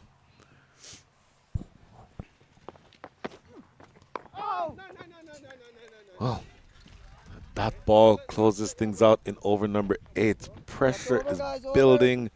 The required rate is increasing. The run rate is coming down. And all on the heels of a really fast start. So the Eliminator is building several different storylines here, Shah Faisal. End of over number 8. The score is 65 for 4.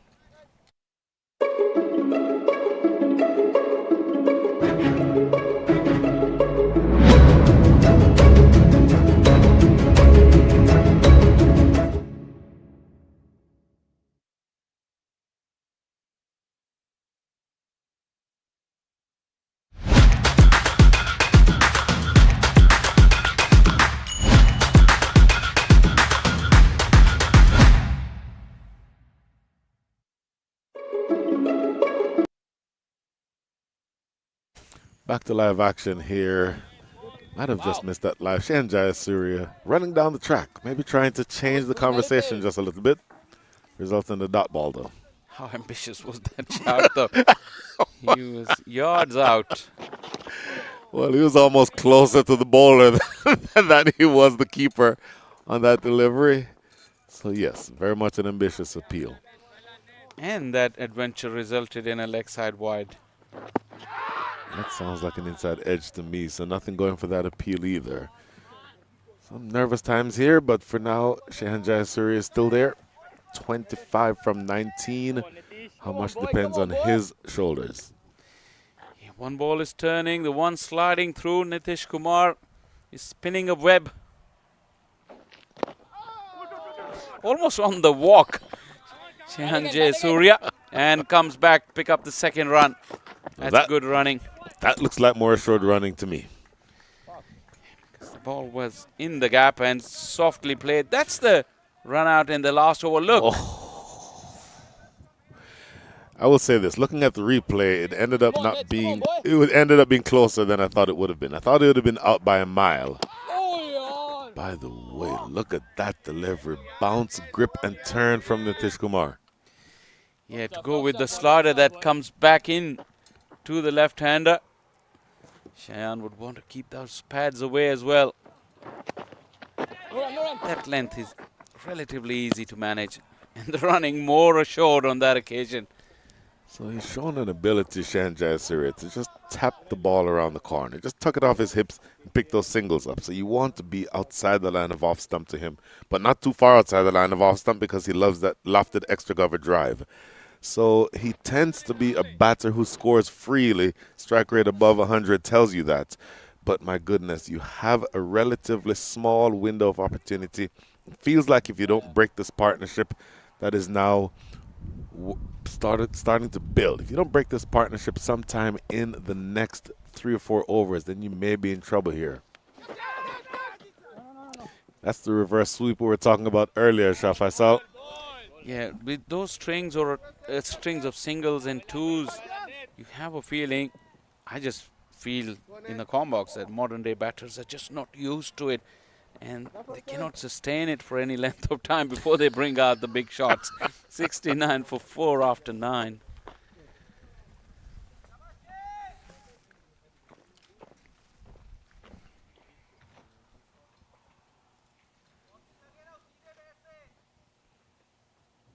How beautiful a day it's turning out to be.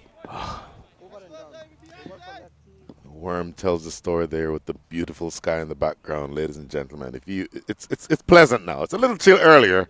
Today is pleasant. If you have the ability to come out to Rydal, Georgia, Paramvir Cricket Field or Sports Ground, it is absolutely free for you to attend to see some high-level cricket as we go into over number 10 here. Cameron Hotak. There's the running that you're looking for. Pressure is being released.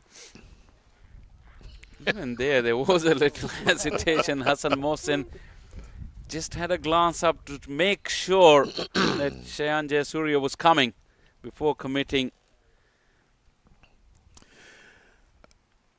Shah Faisal, I have a friend who you and I both know, but who for now, at least for purposes of this comment, will remain nameless.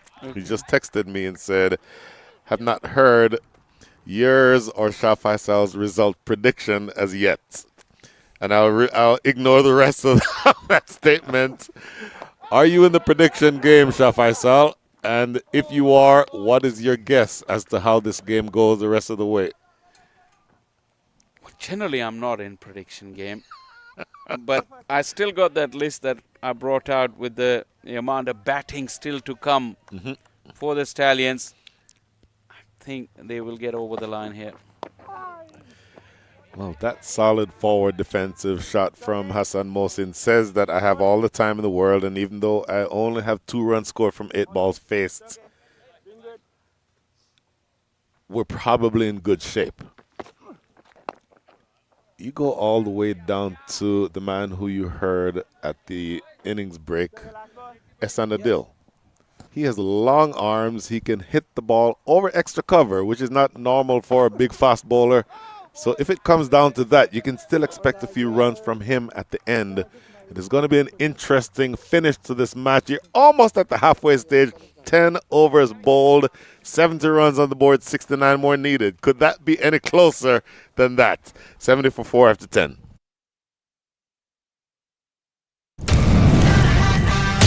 Atlanta Fire, star-studded Atlanta Fire, one of the favorites.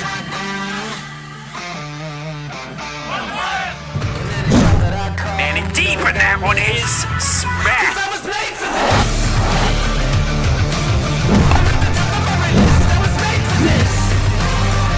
Oh, this one is globbed into the onside. A slow, short ball.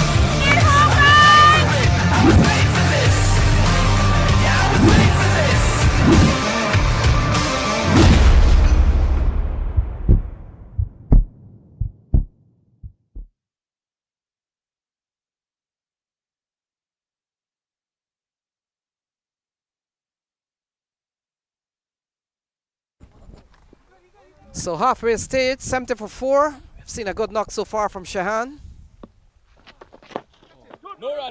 And Shaw Faisal, we talked about batters in this tournament. Lack of foot movements at time. There's an appeal as they came back for a sharp 2. Now, I think technology will be used. Shahan Jayasuriya looks very confident. The shake of the head towards Hassan Mohsin, reassuring him that he's made it. The throw came a bit wide, and it had to be flicked back towards the stumps. Obviously, that takes extra time. And Jayasuriya has moved back to his position as we watch. Nicely worked into the gap. Fielding was good, though. Hassan Mohsin hesitated a little bit, but the throw came to Jayasuriya's end. How wide is the throw? Look at that. And he is still short. I think if we roll it back, when the stumps were broken. Bro, you should walk, bro. Yep. Almost a foot out. Shahan Jayasuriya. And that will be a big blow. I think the message will be communicated, and it has now been relayed to Jayasuriya. Look at the celebrations from the Cardinals. How big a moment in the game is this?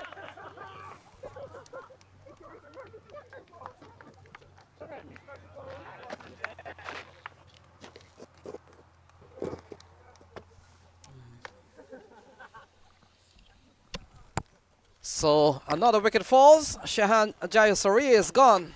Batted well for 29. It's 70 for 5. And so match hanging in the balance here. Shaw Faisal still some ways to go, as it looks like new batter walks to the middle. Shahan is gone, but he batted well while he was out in the middle.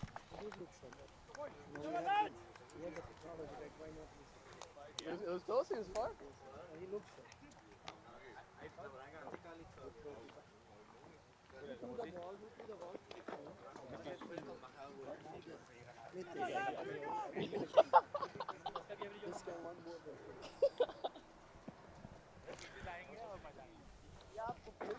Sharad Lamba, the new man in. And 71 for 5, 68 needed. The pressure's building. And that is what knockout games do to you. Conditions are good. Wicket is playing pretty good. There's been some good bowling. Some reckless decision making as well from Stallion X. Yeah, we saw when Cardinals batted Shaw Faisal, they were batting 5 down at 50 plus on the board, so it's 71 here. New batter comes to the middle. Sharad Lamba has come in at number 7 today. We were talking about earlier on, he would have been part of the top order, but he's come in at 7. Still time left. Nice Nitish, boy. Yeah, generally I've seen him bat at the top of the order as well, Sharad Lamba. He's a very good player, had a very good minor league. But the part of minor league that was played here at Paramveer, he didn't have a happy time of it. Now what we've seen in the last couple of overs, the run rate has gone up Just one, push past 7. Nice set, good moving. And that's a big boost for the bowling team. The Cardinals, we've seen a good bowling performance from Zaza. He picked up 2 for 11 so far. He's got a couple of overs remaining. 2 for 25 from Cameron Hotak. Come on, boys. Aided by, That's the right option, yeah. by the big run out of Shahan Jayasuriya.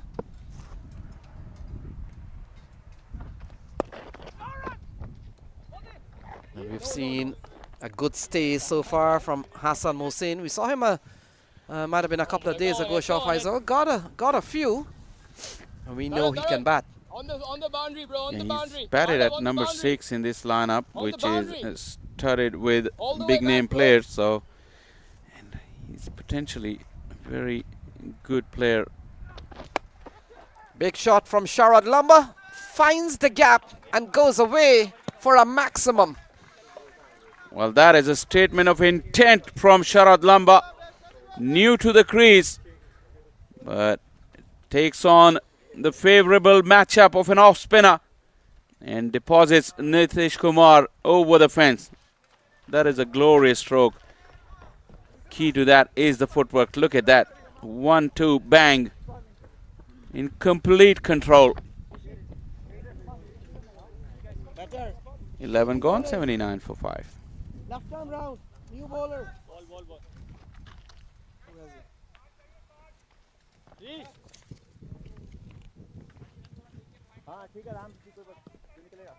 Let's go, guys. Let's go. Let's go. We need to make up this time, guys. Let's go.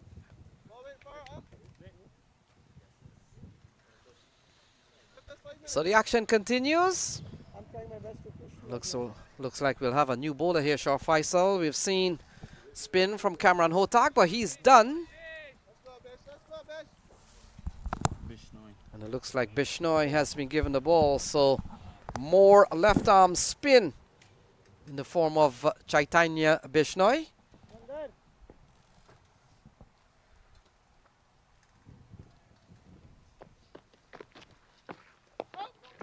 Ball into the offside and can't score. You get the feeling, Shah Faisal, this is going to be an important phase. We talked about in the previous over, because of what we have seen, the run rate had gone up just beyond 7. Yeah, but that Sharad Lamba strike was just in time. Hassan Mohsin, though, needs to pick up a little bit.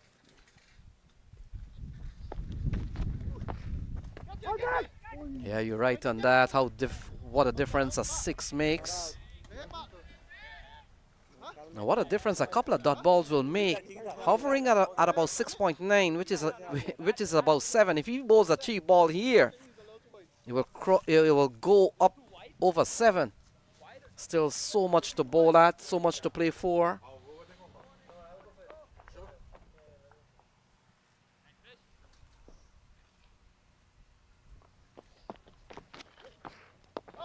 Yeah, a good start here from Bishnoi. 3 dot balls. Yeah, I think Hassan Mohsin is in two minds. You could tell there's no clarity in his batting at the moment. He's taking his time, but building dots is not ideal. And played 14 deliveries so far. Oh, good shot. It's running up towards the offside boundary and may go across the rope. It does. And that's a lovely shot from Hassan Mohsin for 4. That is where Hassan Mohsin is at his very best. And he has that clarity of mind to go through and express himself with these shots. He's good at it. These probably are not unconventional to him. You've got to stick to your strengths no matter what conditions. Got down in position very early and then switches around, makes good contact. And Shah Faisal, I'm pretty sure the bowlers, when batters are playing switches, you don't mind at all? Isn't it a risky option still? I think the bowlers these days get put off because now he has to worry about a sweeper on the offside, whereas if Hassan Mohsin goes conventional, where does he want to find that sweeper from? So open up another gap for the batter. So ball into the onside. The server's gone for 5. Bishnoi, one of 5 bowlers to be used so far. We saw a fiery spell from Yusuf Zazai, bowled with some bit of steam. He did. That was very impressive spell. And that is an option for skipper Reefer as well. When do you want to bring him back? Because we saw in one of those games he bowled terrific Yorkers towards the end. In fact, the opening game where he cleaned up the tail to secure victory, a narrow victory on that opening day against the Eagles. Yeah, we saw Zazai coming back into the side because of Abdul Aziz. Abdul Aziz has been left out. In came Zazai, but Bishnoi has gone for 5 in this over. Wrapped on the pad, always going to be in trouble.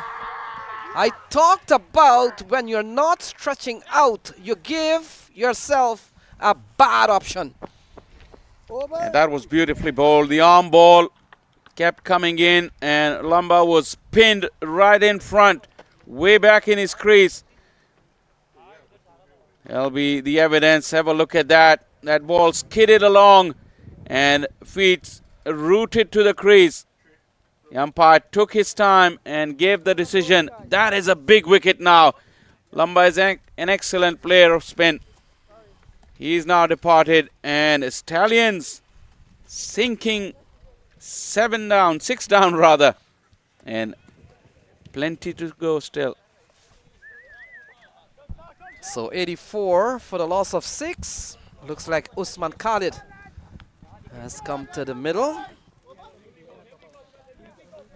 And we've just seen the departure of Sharad Lamba, leg before of the bowling of Bishnoi.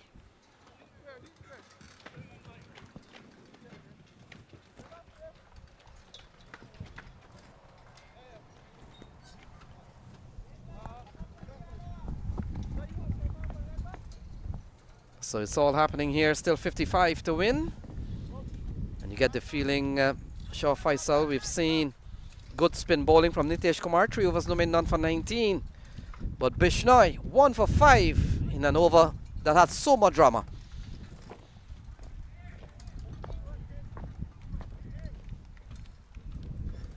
So Yusuf Zazai, we talked about how impressive he has been, Shah Faisal, and you were wondering when he would come back, but here he is. They heard you.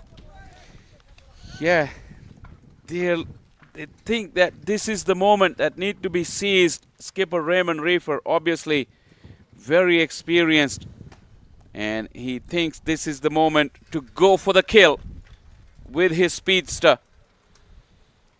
Hassan Mohsin will be on strike. Fine leg is back for Hassan, who generally likes to skip inside the fast bowlers and employ that scoop.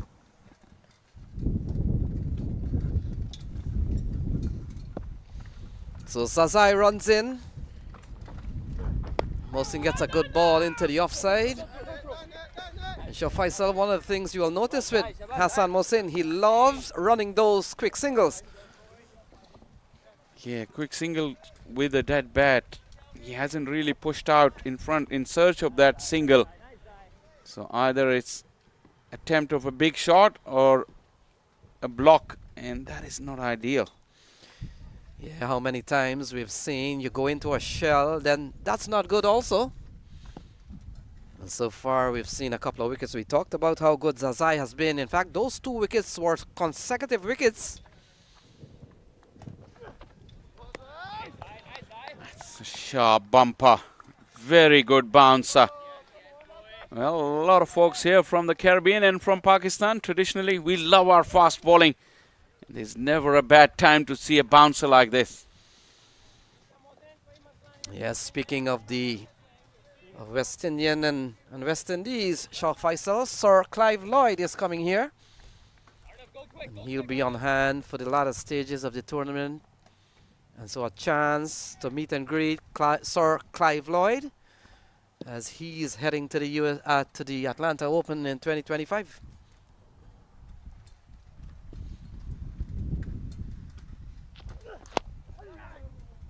Ball driven down the ground.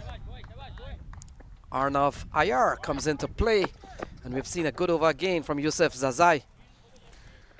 Once that 1 for the over is out of the way, the batters can be a little assured of the length that they can expect. Kashif Bhatti, next man in. He's seen these crises many a times in his career. He's a very good man to be coming in at number 9 in this lineup. And Asif Mahmood, we saw what he can do with the bat. So they're still batting to come. So Nova has gone pretty well for Zazai. Couple of dots on 1 single. Usman Khalid gets quickly off the mark. And folks, if you're watching on the screen there, we see Usman Khan is another batter who lost his wicket off the bowling of Kamran Hotak for 2. So this is Usman Khalid. The left arm spinner. He's done the job with the ball now. He's been asked to do it with the bat as well. A nervy finish to this game. Who would have thought that after that blitz with 50-odd runs in the first 5 overs? But then the wickets have fallen consistently. Into the onside, another single here for Mohsin. And he's gone up to 10, Shah Faisal, but he's used up quite a few balls to get there. Yeah, he has, but in this scenario, good thing he's still here. And with the pace on offer, these two have been able to rotate strike in this over 3 singles.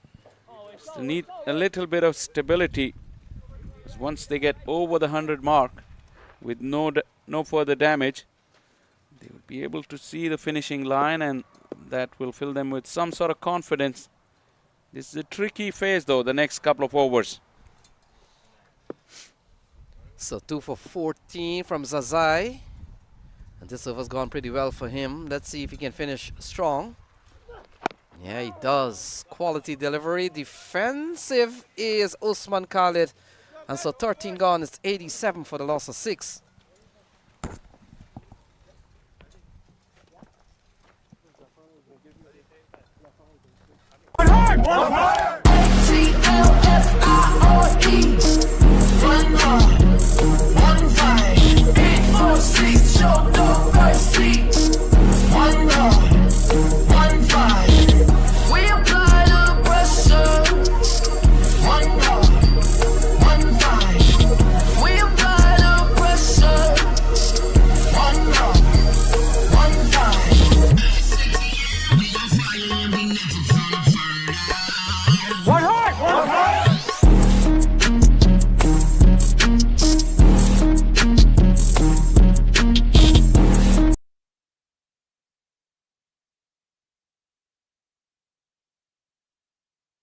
Back with the action. Bishnoi will continue.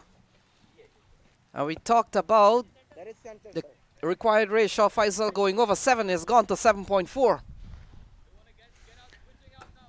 Well, if you look at the options available to the skipper, Raymond Reefer, Bishnoi only into his 2nd over. It's gone away from the wicketkeeper, Sadeep Ganesh. Couple of runs to start off over number 14. So Bishnoi's got 3, but Kamran Hotak is bowled out. And Zazai's got 1 over left. 1 for Nitish Kumar and 2 for Raymond Reefer himself. You have to juggle it, all these bowlers around in the remaining 7 overs or 6 after this. See he can come up with the best combination and take the required number of those 4 wickets, because if Stallions were able to bat their 20 overs, I think they will get over the line.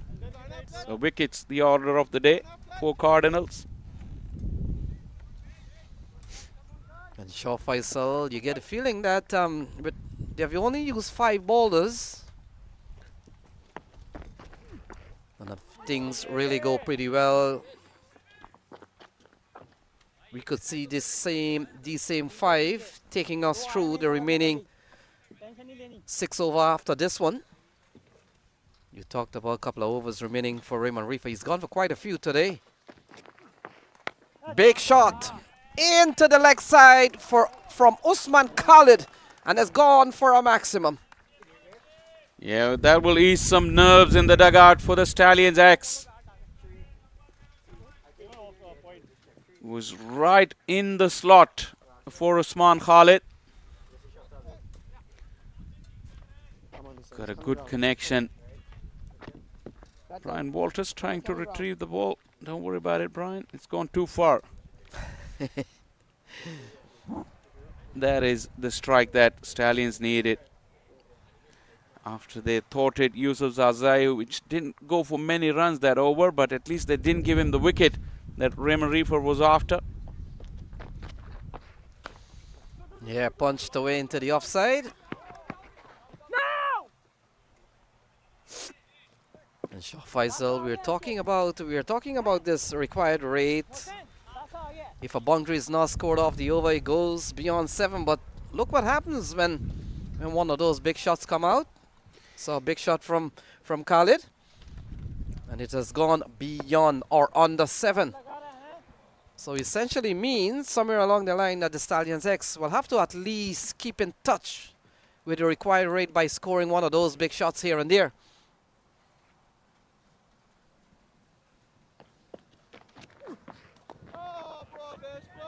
Ball defended here by Hassan Mohsin. He's played a good hand. He's been around long enough. And we've seen 9 of this over so far from Bishnoi.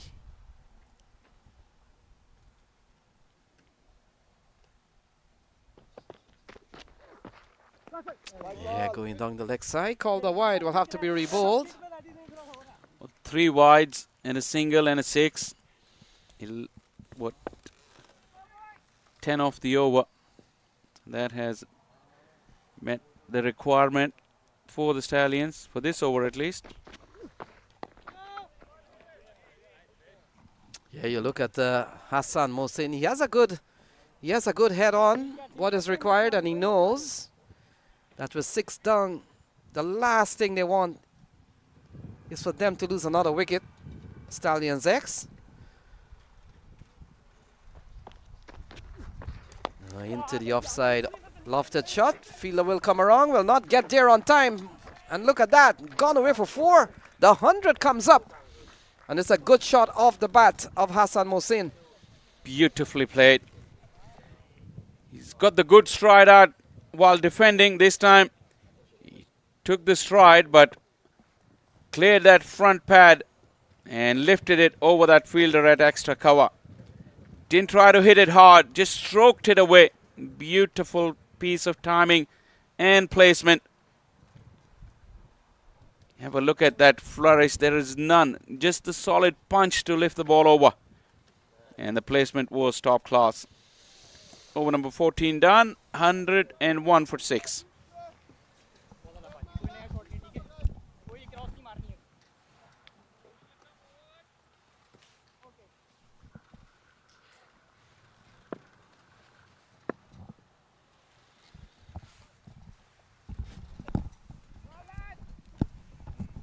So Raymond Reefer, the captain, comes back into the attack. We talked about a couple of overs remaining from him. Bashar Faisal, he's gone for 11. 2 for 22 in his 2 overs. We saw him yesterday. Almost every time he picked up the ball, he picked up wicket. Well, like every time he picked up the bat, he made a meaningful contribution. So now is the time, I think. The captain has decided it's time for me to lead from the front, and if that is the case, that would be an awesome move because they definitely need a wicket at this stage. Starts well, ball defended. Usman Khalid and Hassan Mohsin. We saw a lovely shot in the last over off the bat of Hassan Mohsin. Shot of class. We talked about he has really held up things here against the Central Cardinals. Still 38 to win.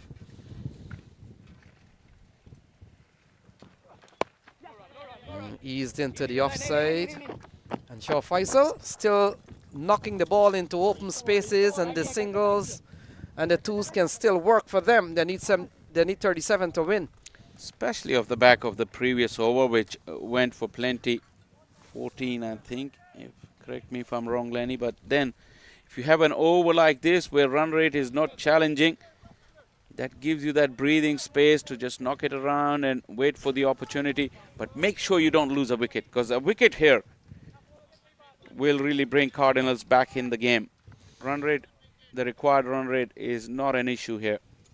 Yeah, we saw 14 in the last over, 3 wides. And we saw a lovely 4, which we talked about. And so Raymond Reefer and Shaw Faisal, very brave to down the leg side. We've seen several wides in the last couple of overs, and this is another one.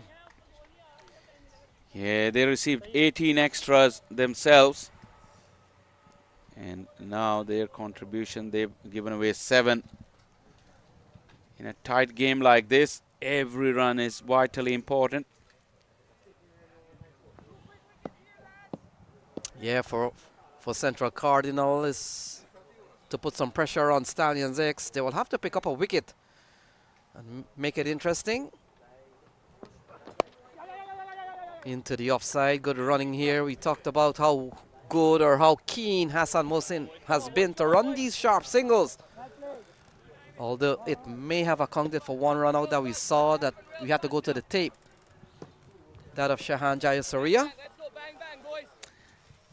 Yeah, that was really pressure moment, and there was plenty of confusion before that run out occurred. But since Usman Khalid has come in, he had one big strike and steadied the ship. So ball steered away, call of 2. Look at that, good running, putting pressure on the fielder. And couple of runs there for Usman Khalid. Bit of a cheeky flick from between his legs by Sadeep Ganesh. We may still need to go upstairs and check that one. That is what the umpire has signaled. Want to have another look. That was clever piece of work from wicketkeeper Sadeep Ganesh. A bit of a MS Dhoni-esque flick. But Usman was running full tilt, so I don't think he took it easy at any stage. But these little moments could be interesting. Nicely stayed away. Good use of the wrist, and probably wicketkeeper will be out of your picture. That's the first run. Hassan Mohsin. Have a look at that flick.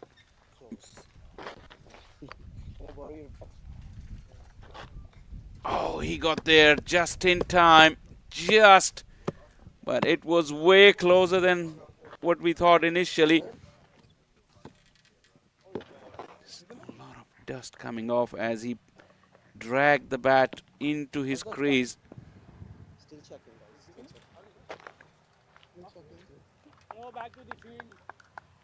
He's in before the stumps or the bails can be dislodged, but the umpire will have a decision. And that is a close-in look for him with the zoomer. Great innovation to this broadcast today. Umpire though wants to be absolutely certain, because whatever we say won't count. Whatever he says will count.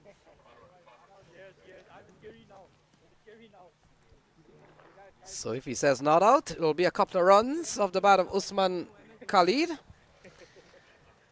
That's the frame where the bails are dislodged, but the bat was in. Probably would want to roll it back a couple of frames.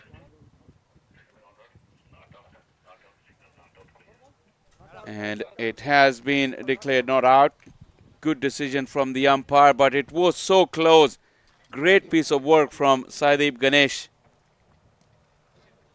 Yeah, they pick up a couple of runs. Usman Khalid. And this over's gone for 5. Still a couple of balls remaining, Shaw Faisal, and it comes down to almost run a ball. And these days of T20 cricket, run a ball is a walk in the park for many teams. How close was that, Lenny?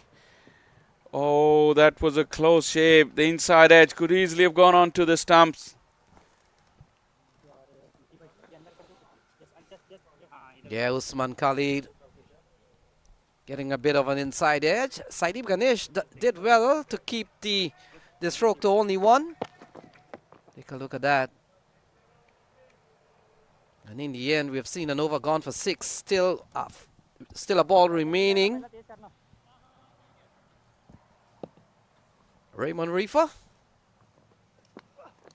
And ball again into the offside. Hassan Mohsin is keen on running. No, says Usman Khalid. And that will complete 15. So 15 gone. It's 107 for 6. They need 32 to win. The annual Atlanta Open T20 tournament returns October 7th to 12th in Atlanta, Georgia. Presented by Atlanta Fire Cricket and Tariq Real Estate, 12 teams packed with the best domestic and international T20 talent will be on show. Catch live action on the MLC Network, Willow Cricket and T-Sport.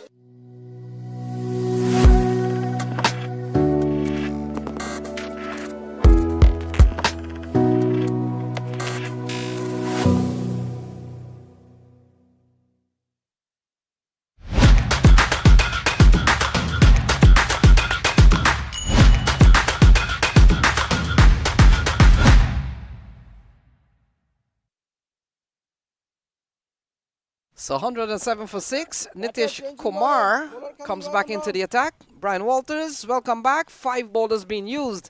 And it looks like the Cardinals will go ahead by not introducing another bowler. Nitish Kumar, who's bowled before, he comes back into the attack. 32 to win. It's going to be close, Lenny. It's coming down to the wire.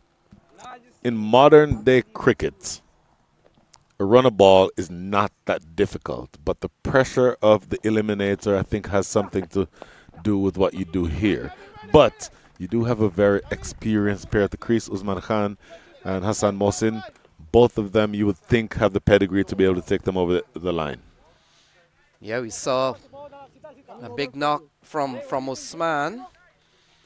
And we have seen Hassan Mohsin hold up things here for the Stallion X for some time. And you get the feeling it's just probably a run a ball. 31 to win from 29. So, as you made mention, shouldn't be so complicated and difficult as Nitish Kumar will finish up here. Brian Walters. And they have stuck with their 5 bowlers so far. Yeah, paddle into the offside. And they go through for another single, and you can hear the applause from the Stallions X, and they know how much 1-1 can do. I could say sometimes in some parts of the Caribbean, 1-1 cocoa fill basket. In this case, 1-1 cocoa, 1-1 single at a time will take you over the line. 6.43 and over is the exact required rate, but this type of activity, picking up ones, and you get the loose ball every once in a while, you get a wide every once in a while, that would be the formula for winning from here. So we've seen Cameron Hotak, he's done. So Yusuf Zazai, he has 1. Raymond Reefer has 1. Nitish Kumar will finish here, and that leaves Bishnoi with 2 overs. And Brian, as a captain, is it a good thing to introduce maybe the 6th bowler at this juncture of the game?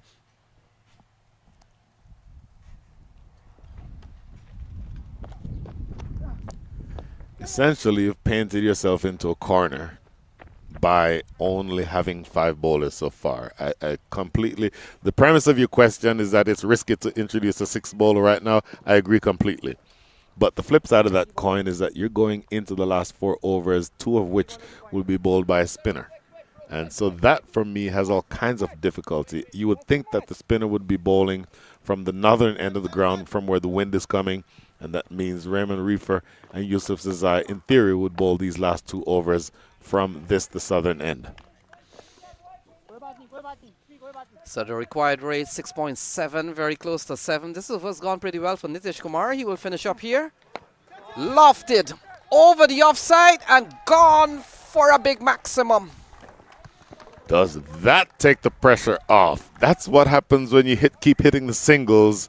You rotating the strike, you have a lefty and a righty together. The bowler keeps having to switch his line and his length, and then you leave one in the slot, and it is drilled by Usman Khalid over the top of long off for a gigantic 6.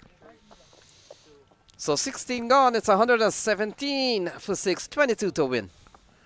Let's take a look at this again.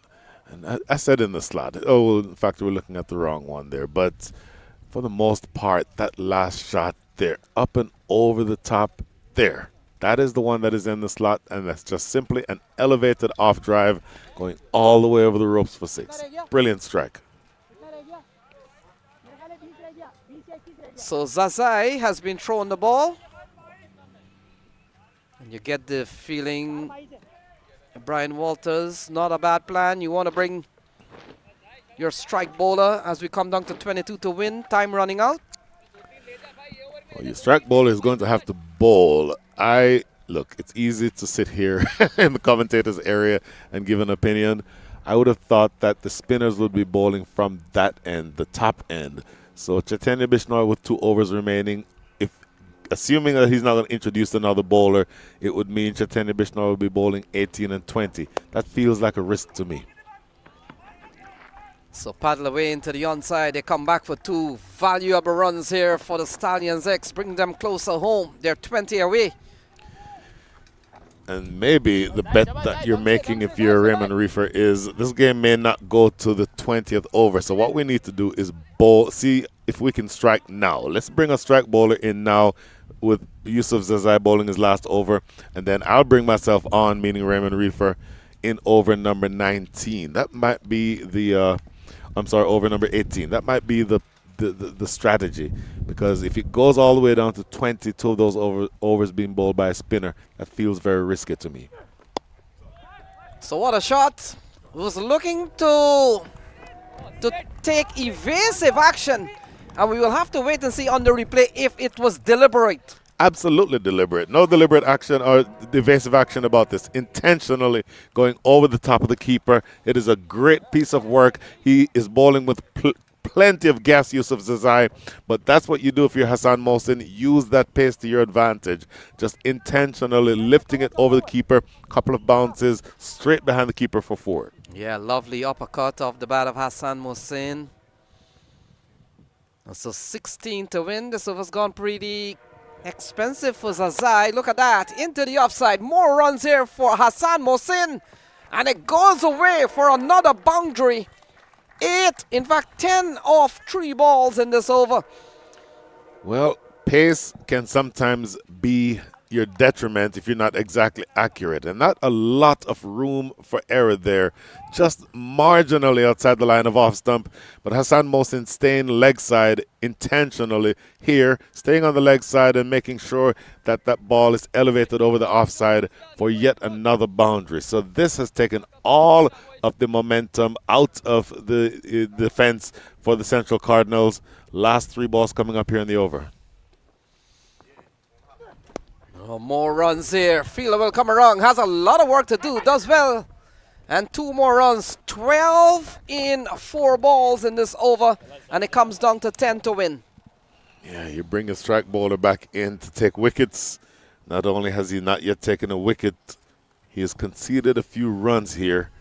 And it is important to note that this partnership is an important one. If you get through here, you maybe have a bowler or 2 who can throw his bat around. I mentioned Ehsan Adil, believe it or not, is a good hitter down the order. But I think you want this pair to finish the chase. So we talked about 12 in this over. A couple of 4s. Slower ball. Hammered into the onside. Could go for 6. It has gone for another maximum off the bat of Hassan Mohsin, and brings that equation down to 4 to win. Oh my. I said pace can be to your disadvantage sometimes. So he goes with the slower ball here, Yusuf Zazai, but he picks it early, Hassan Mohsin, and absolutely drills it over mid-wicket. 18 from 5 balls. This is not what you had in mind when you brought back your strike bowler. And the Stallions X are on the verge of ultimately what will be a pretty emphatic victory. Yeah, the over started with them needing 22. And now a short ball. Hassan Mohsin goes under. 17 gone. 4 to win. It's 135 for 6. How many to win? 4?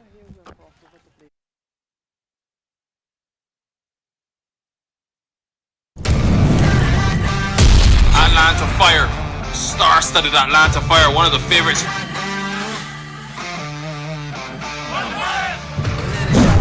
Man, indeed, but that one is smack.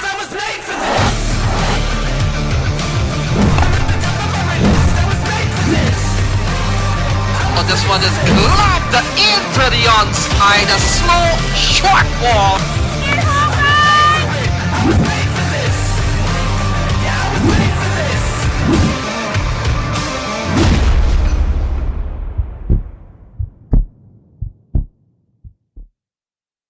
So 135 for 6 here, Brian Walters. 4 to win. Raymond Reefer, last roll of the dice. This does, in fact, feel like the last roll of the dice. I thought you're painting yourself into a corner, as I said earlier, with two of the last four overs rather being bowled by a spinner.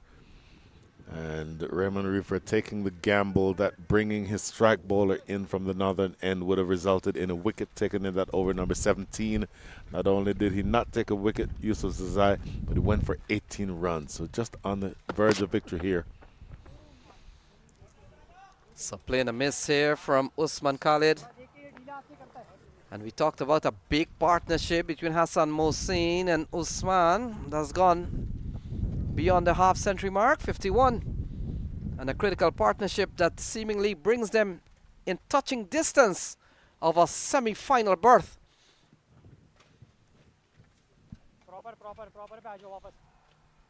135 for 6, 4 runs to win. Ball into the offside, and the runs continue to come between these pair out in the middle. Well, the 51 partnership was a big one. No real partnerships of note, except for maybe the third wicket partnership went for 33. But a lot of consistent wickets fell in the middle overs. But at the right time, this partnership, Hassan Mohsin 35 from 33, Usman Khalid 21 from 15. They've put together 51 runs. And that is exactly what made that 52 after that last single. That's exactly what is needed at this stage. And just a couple of runs, 3 runs specifically, to go for victory here. And Brian Walters, let's look at the crossover as we look towards number 3 in the semi-final slot. This one lofted over the infield. And a single more to Hassan Mohsin.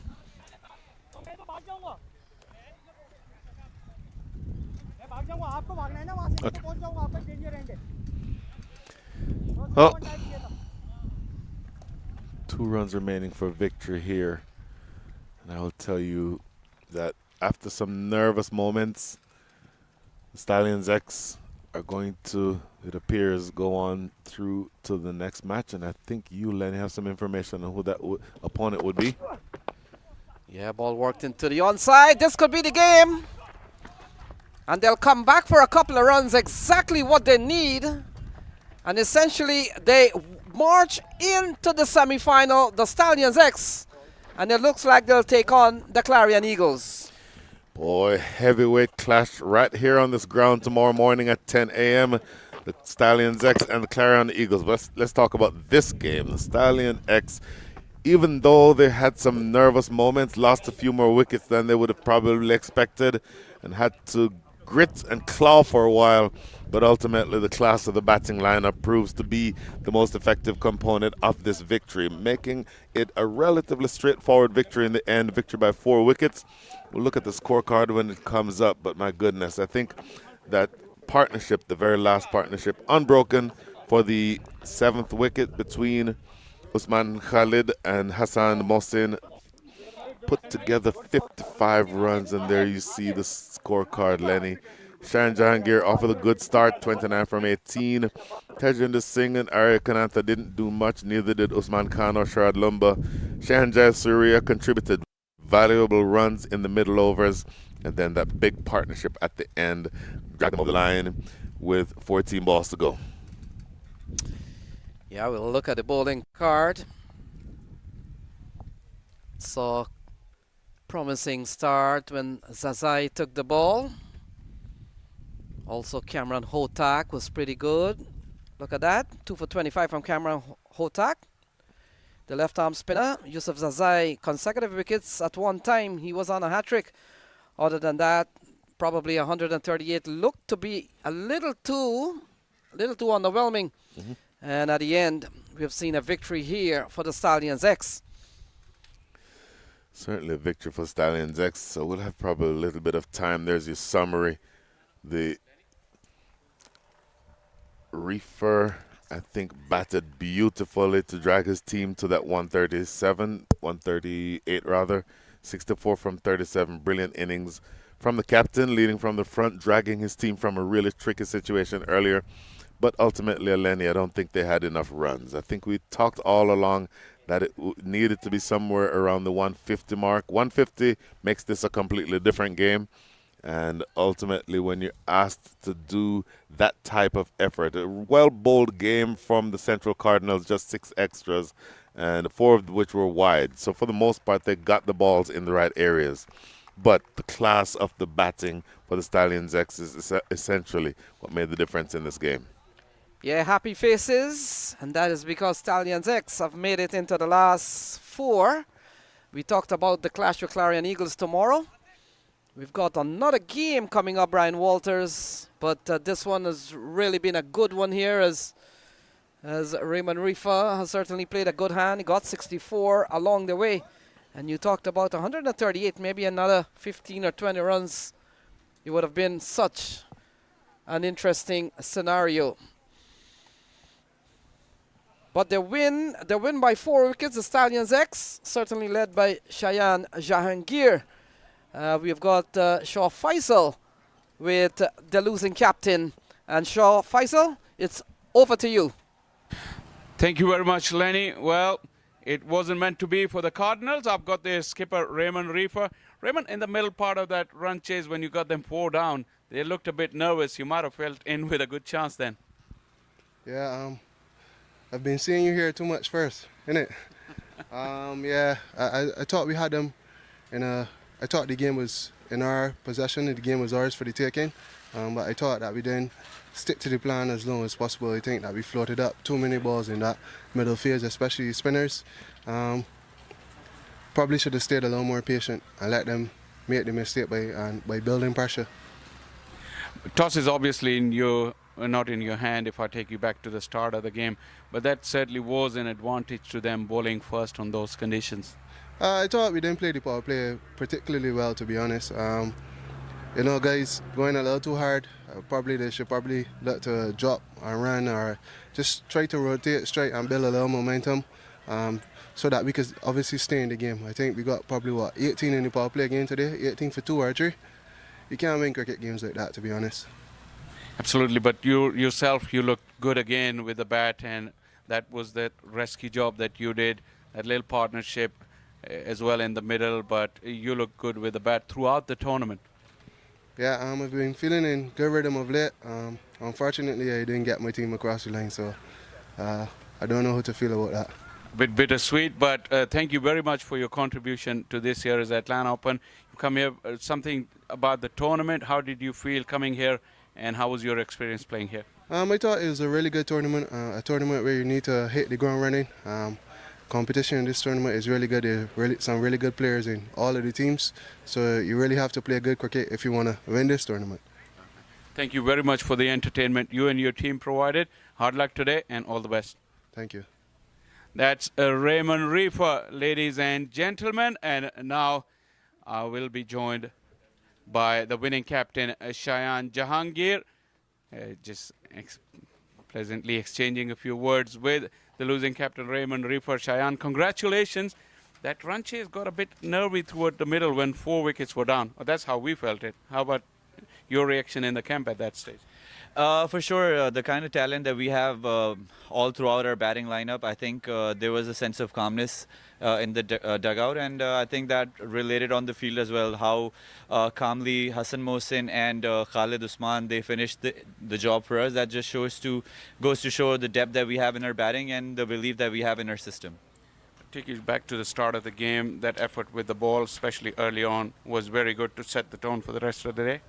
Yes, starting a game, especially the morning games, is crucial to be on point with our bowling, and I think the bowlers executed their plans perfectly. I would say Raymond's innings kind of brought them back in the game, but alhamdulillah, the boys finished it with the bat. Any areas of improvement? A lot of areas. I mean, we're trying to play a perfect game, and we're going towards it. And hopefully, in the next few games, we can put our A game and, inshallah, keep progressing in the future. And games come thick and fast. No rest day at all. Big semi-final coming. How the body is feeling? How's the depth in the squad being tested? Boys are working really hard. They've worked hard on their fitness during our off season. We don't really get time off to really load up our bodies, but the boys are taking care of themselves, staying hydrated, and raring to go, finish the tournament on a high. It was a fantastic victory for you and your boys today. Congratulations and rest well and come back strong tomorrow. Thank you, sir. Thank you. Shayan Jahangir, the winning captain. And now, time to announce the player of the match for his fantastic knock in a pressure situation, in a pressure game in the run chase. Our player of the match today is Hassan Mohsin. Hassan, join me. And we will be joined by Hassan Tariq, namesake of Hassan Mohsin, the proud owner and chairman of the league. He will present the winning medal to our player of the match, Hassan Mohsin.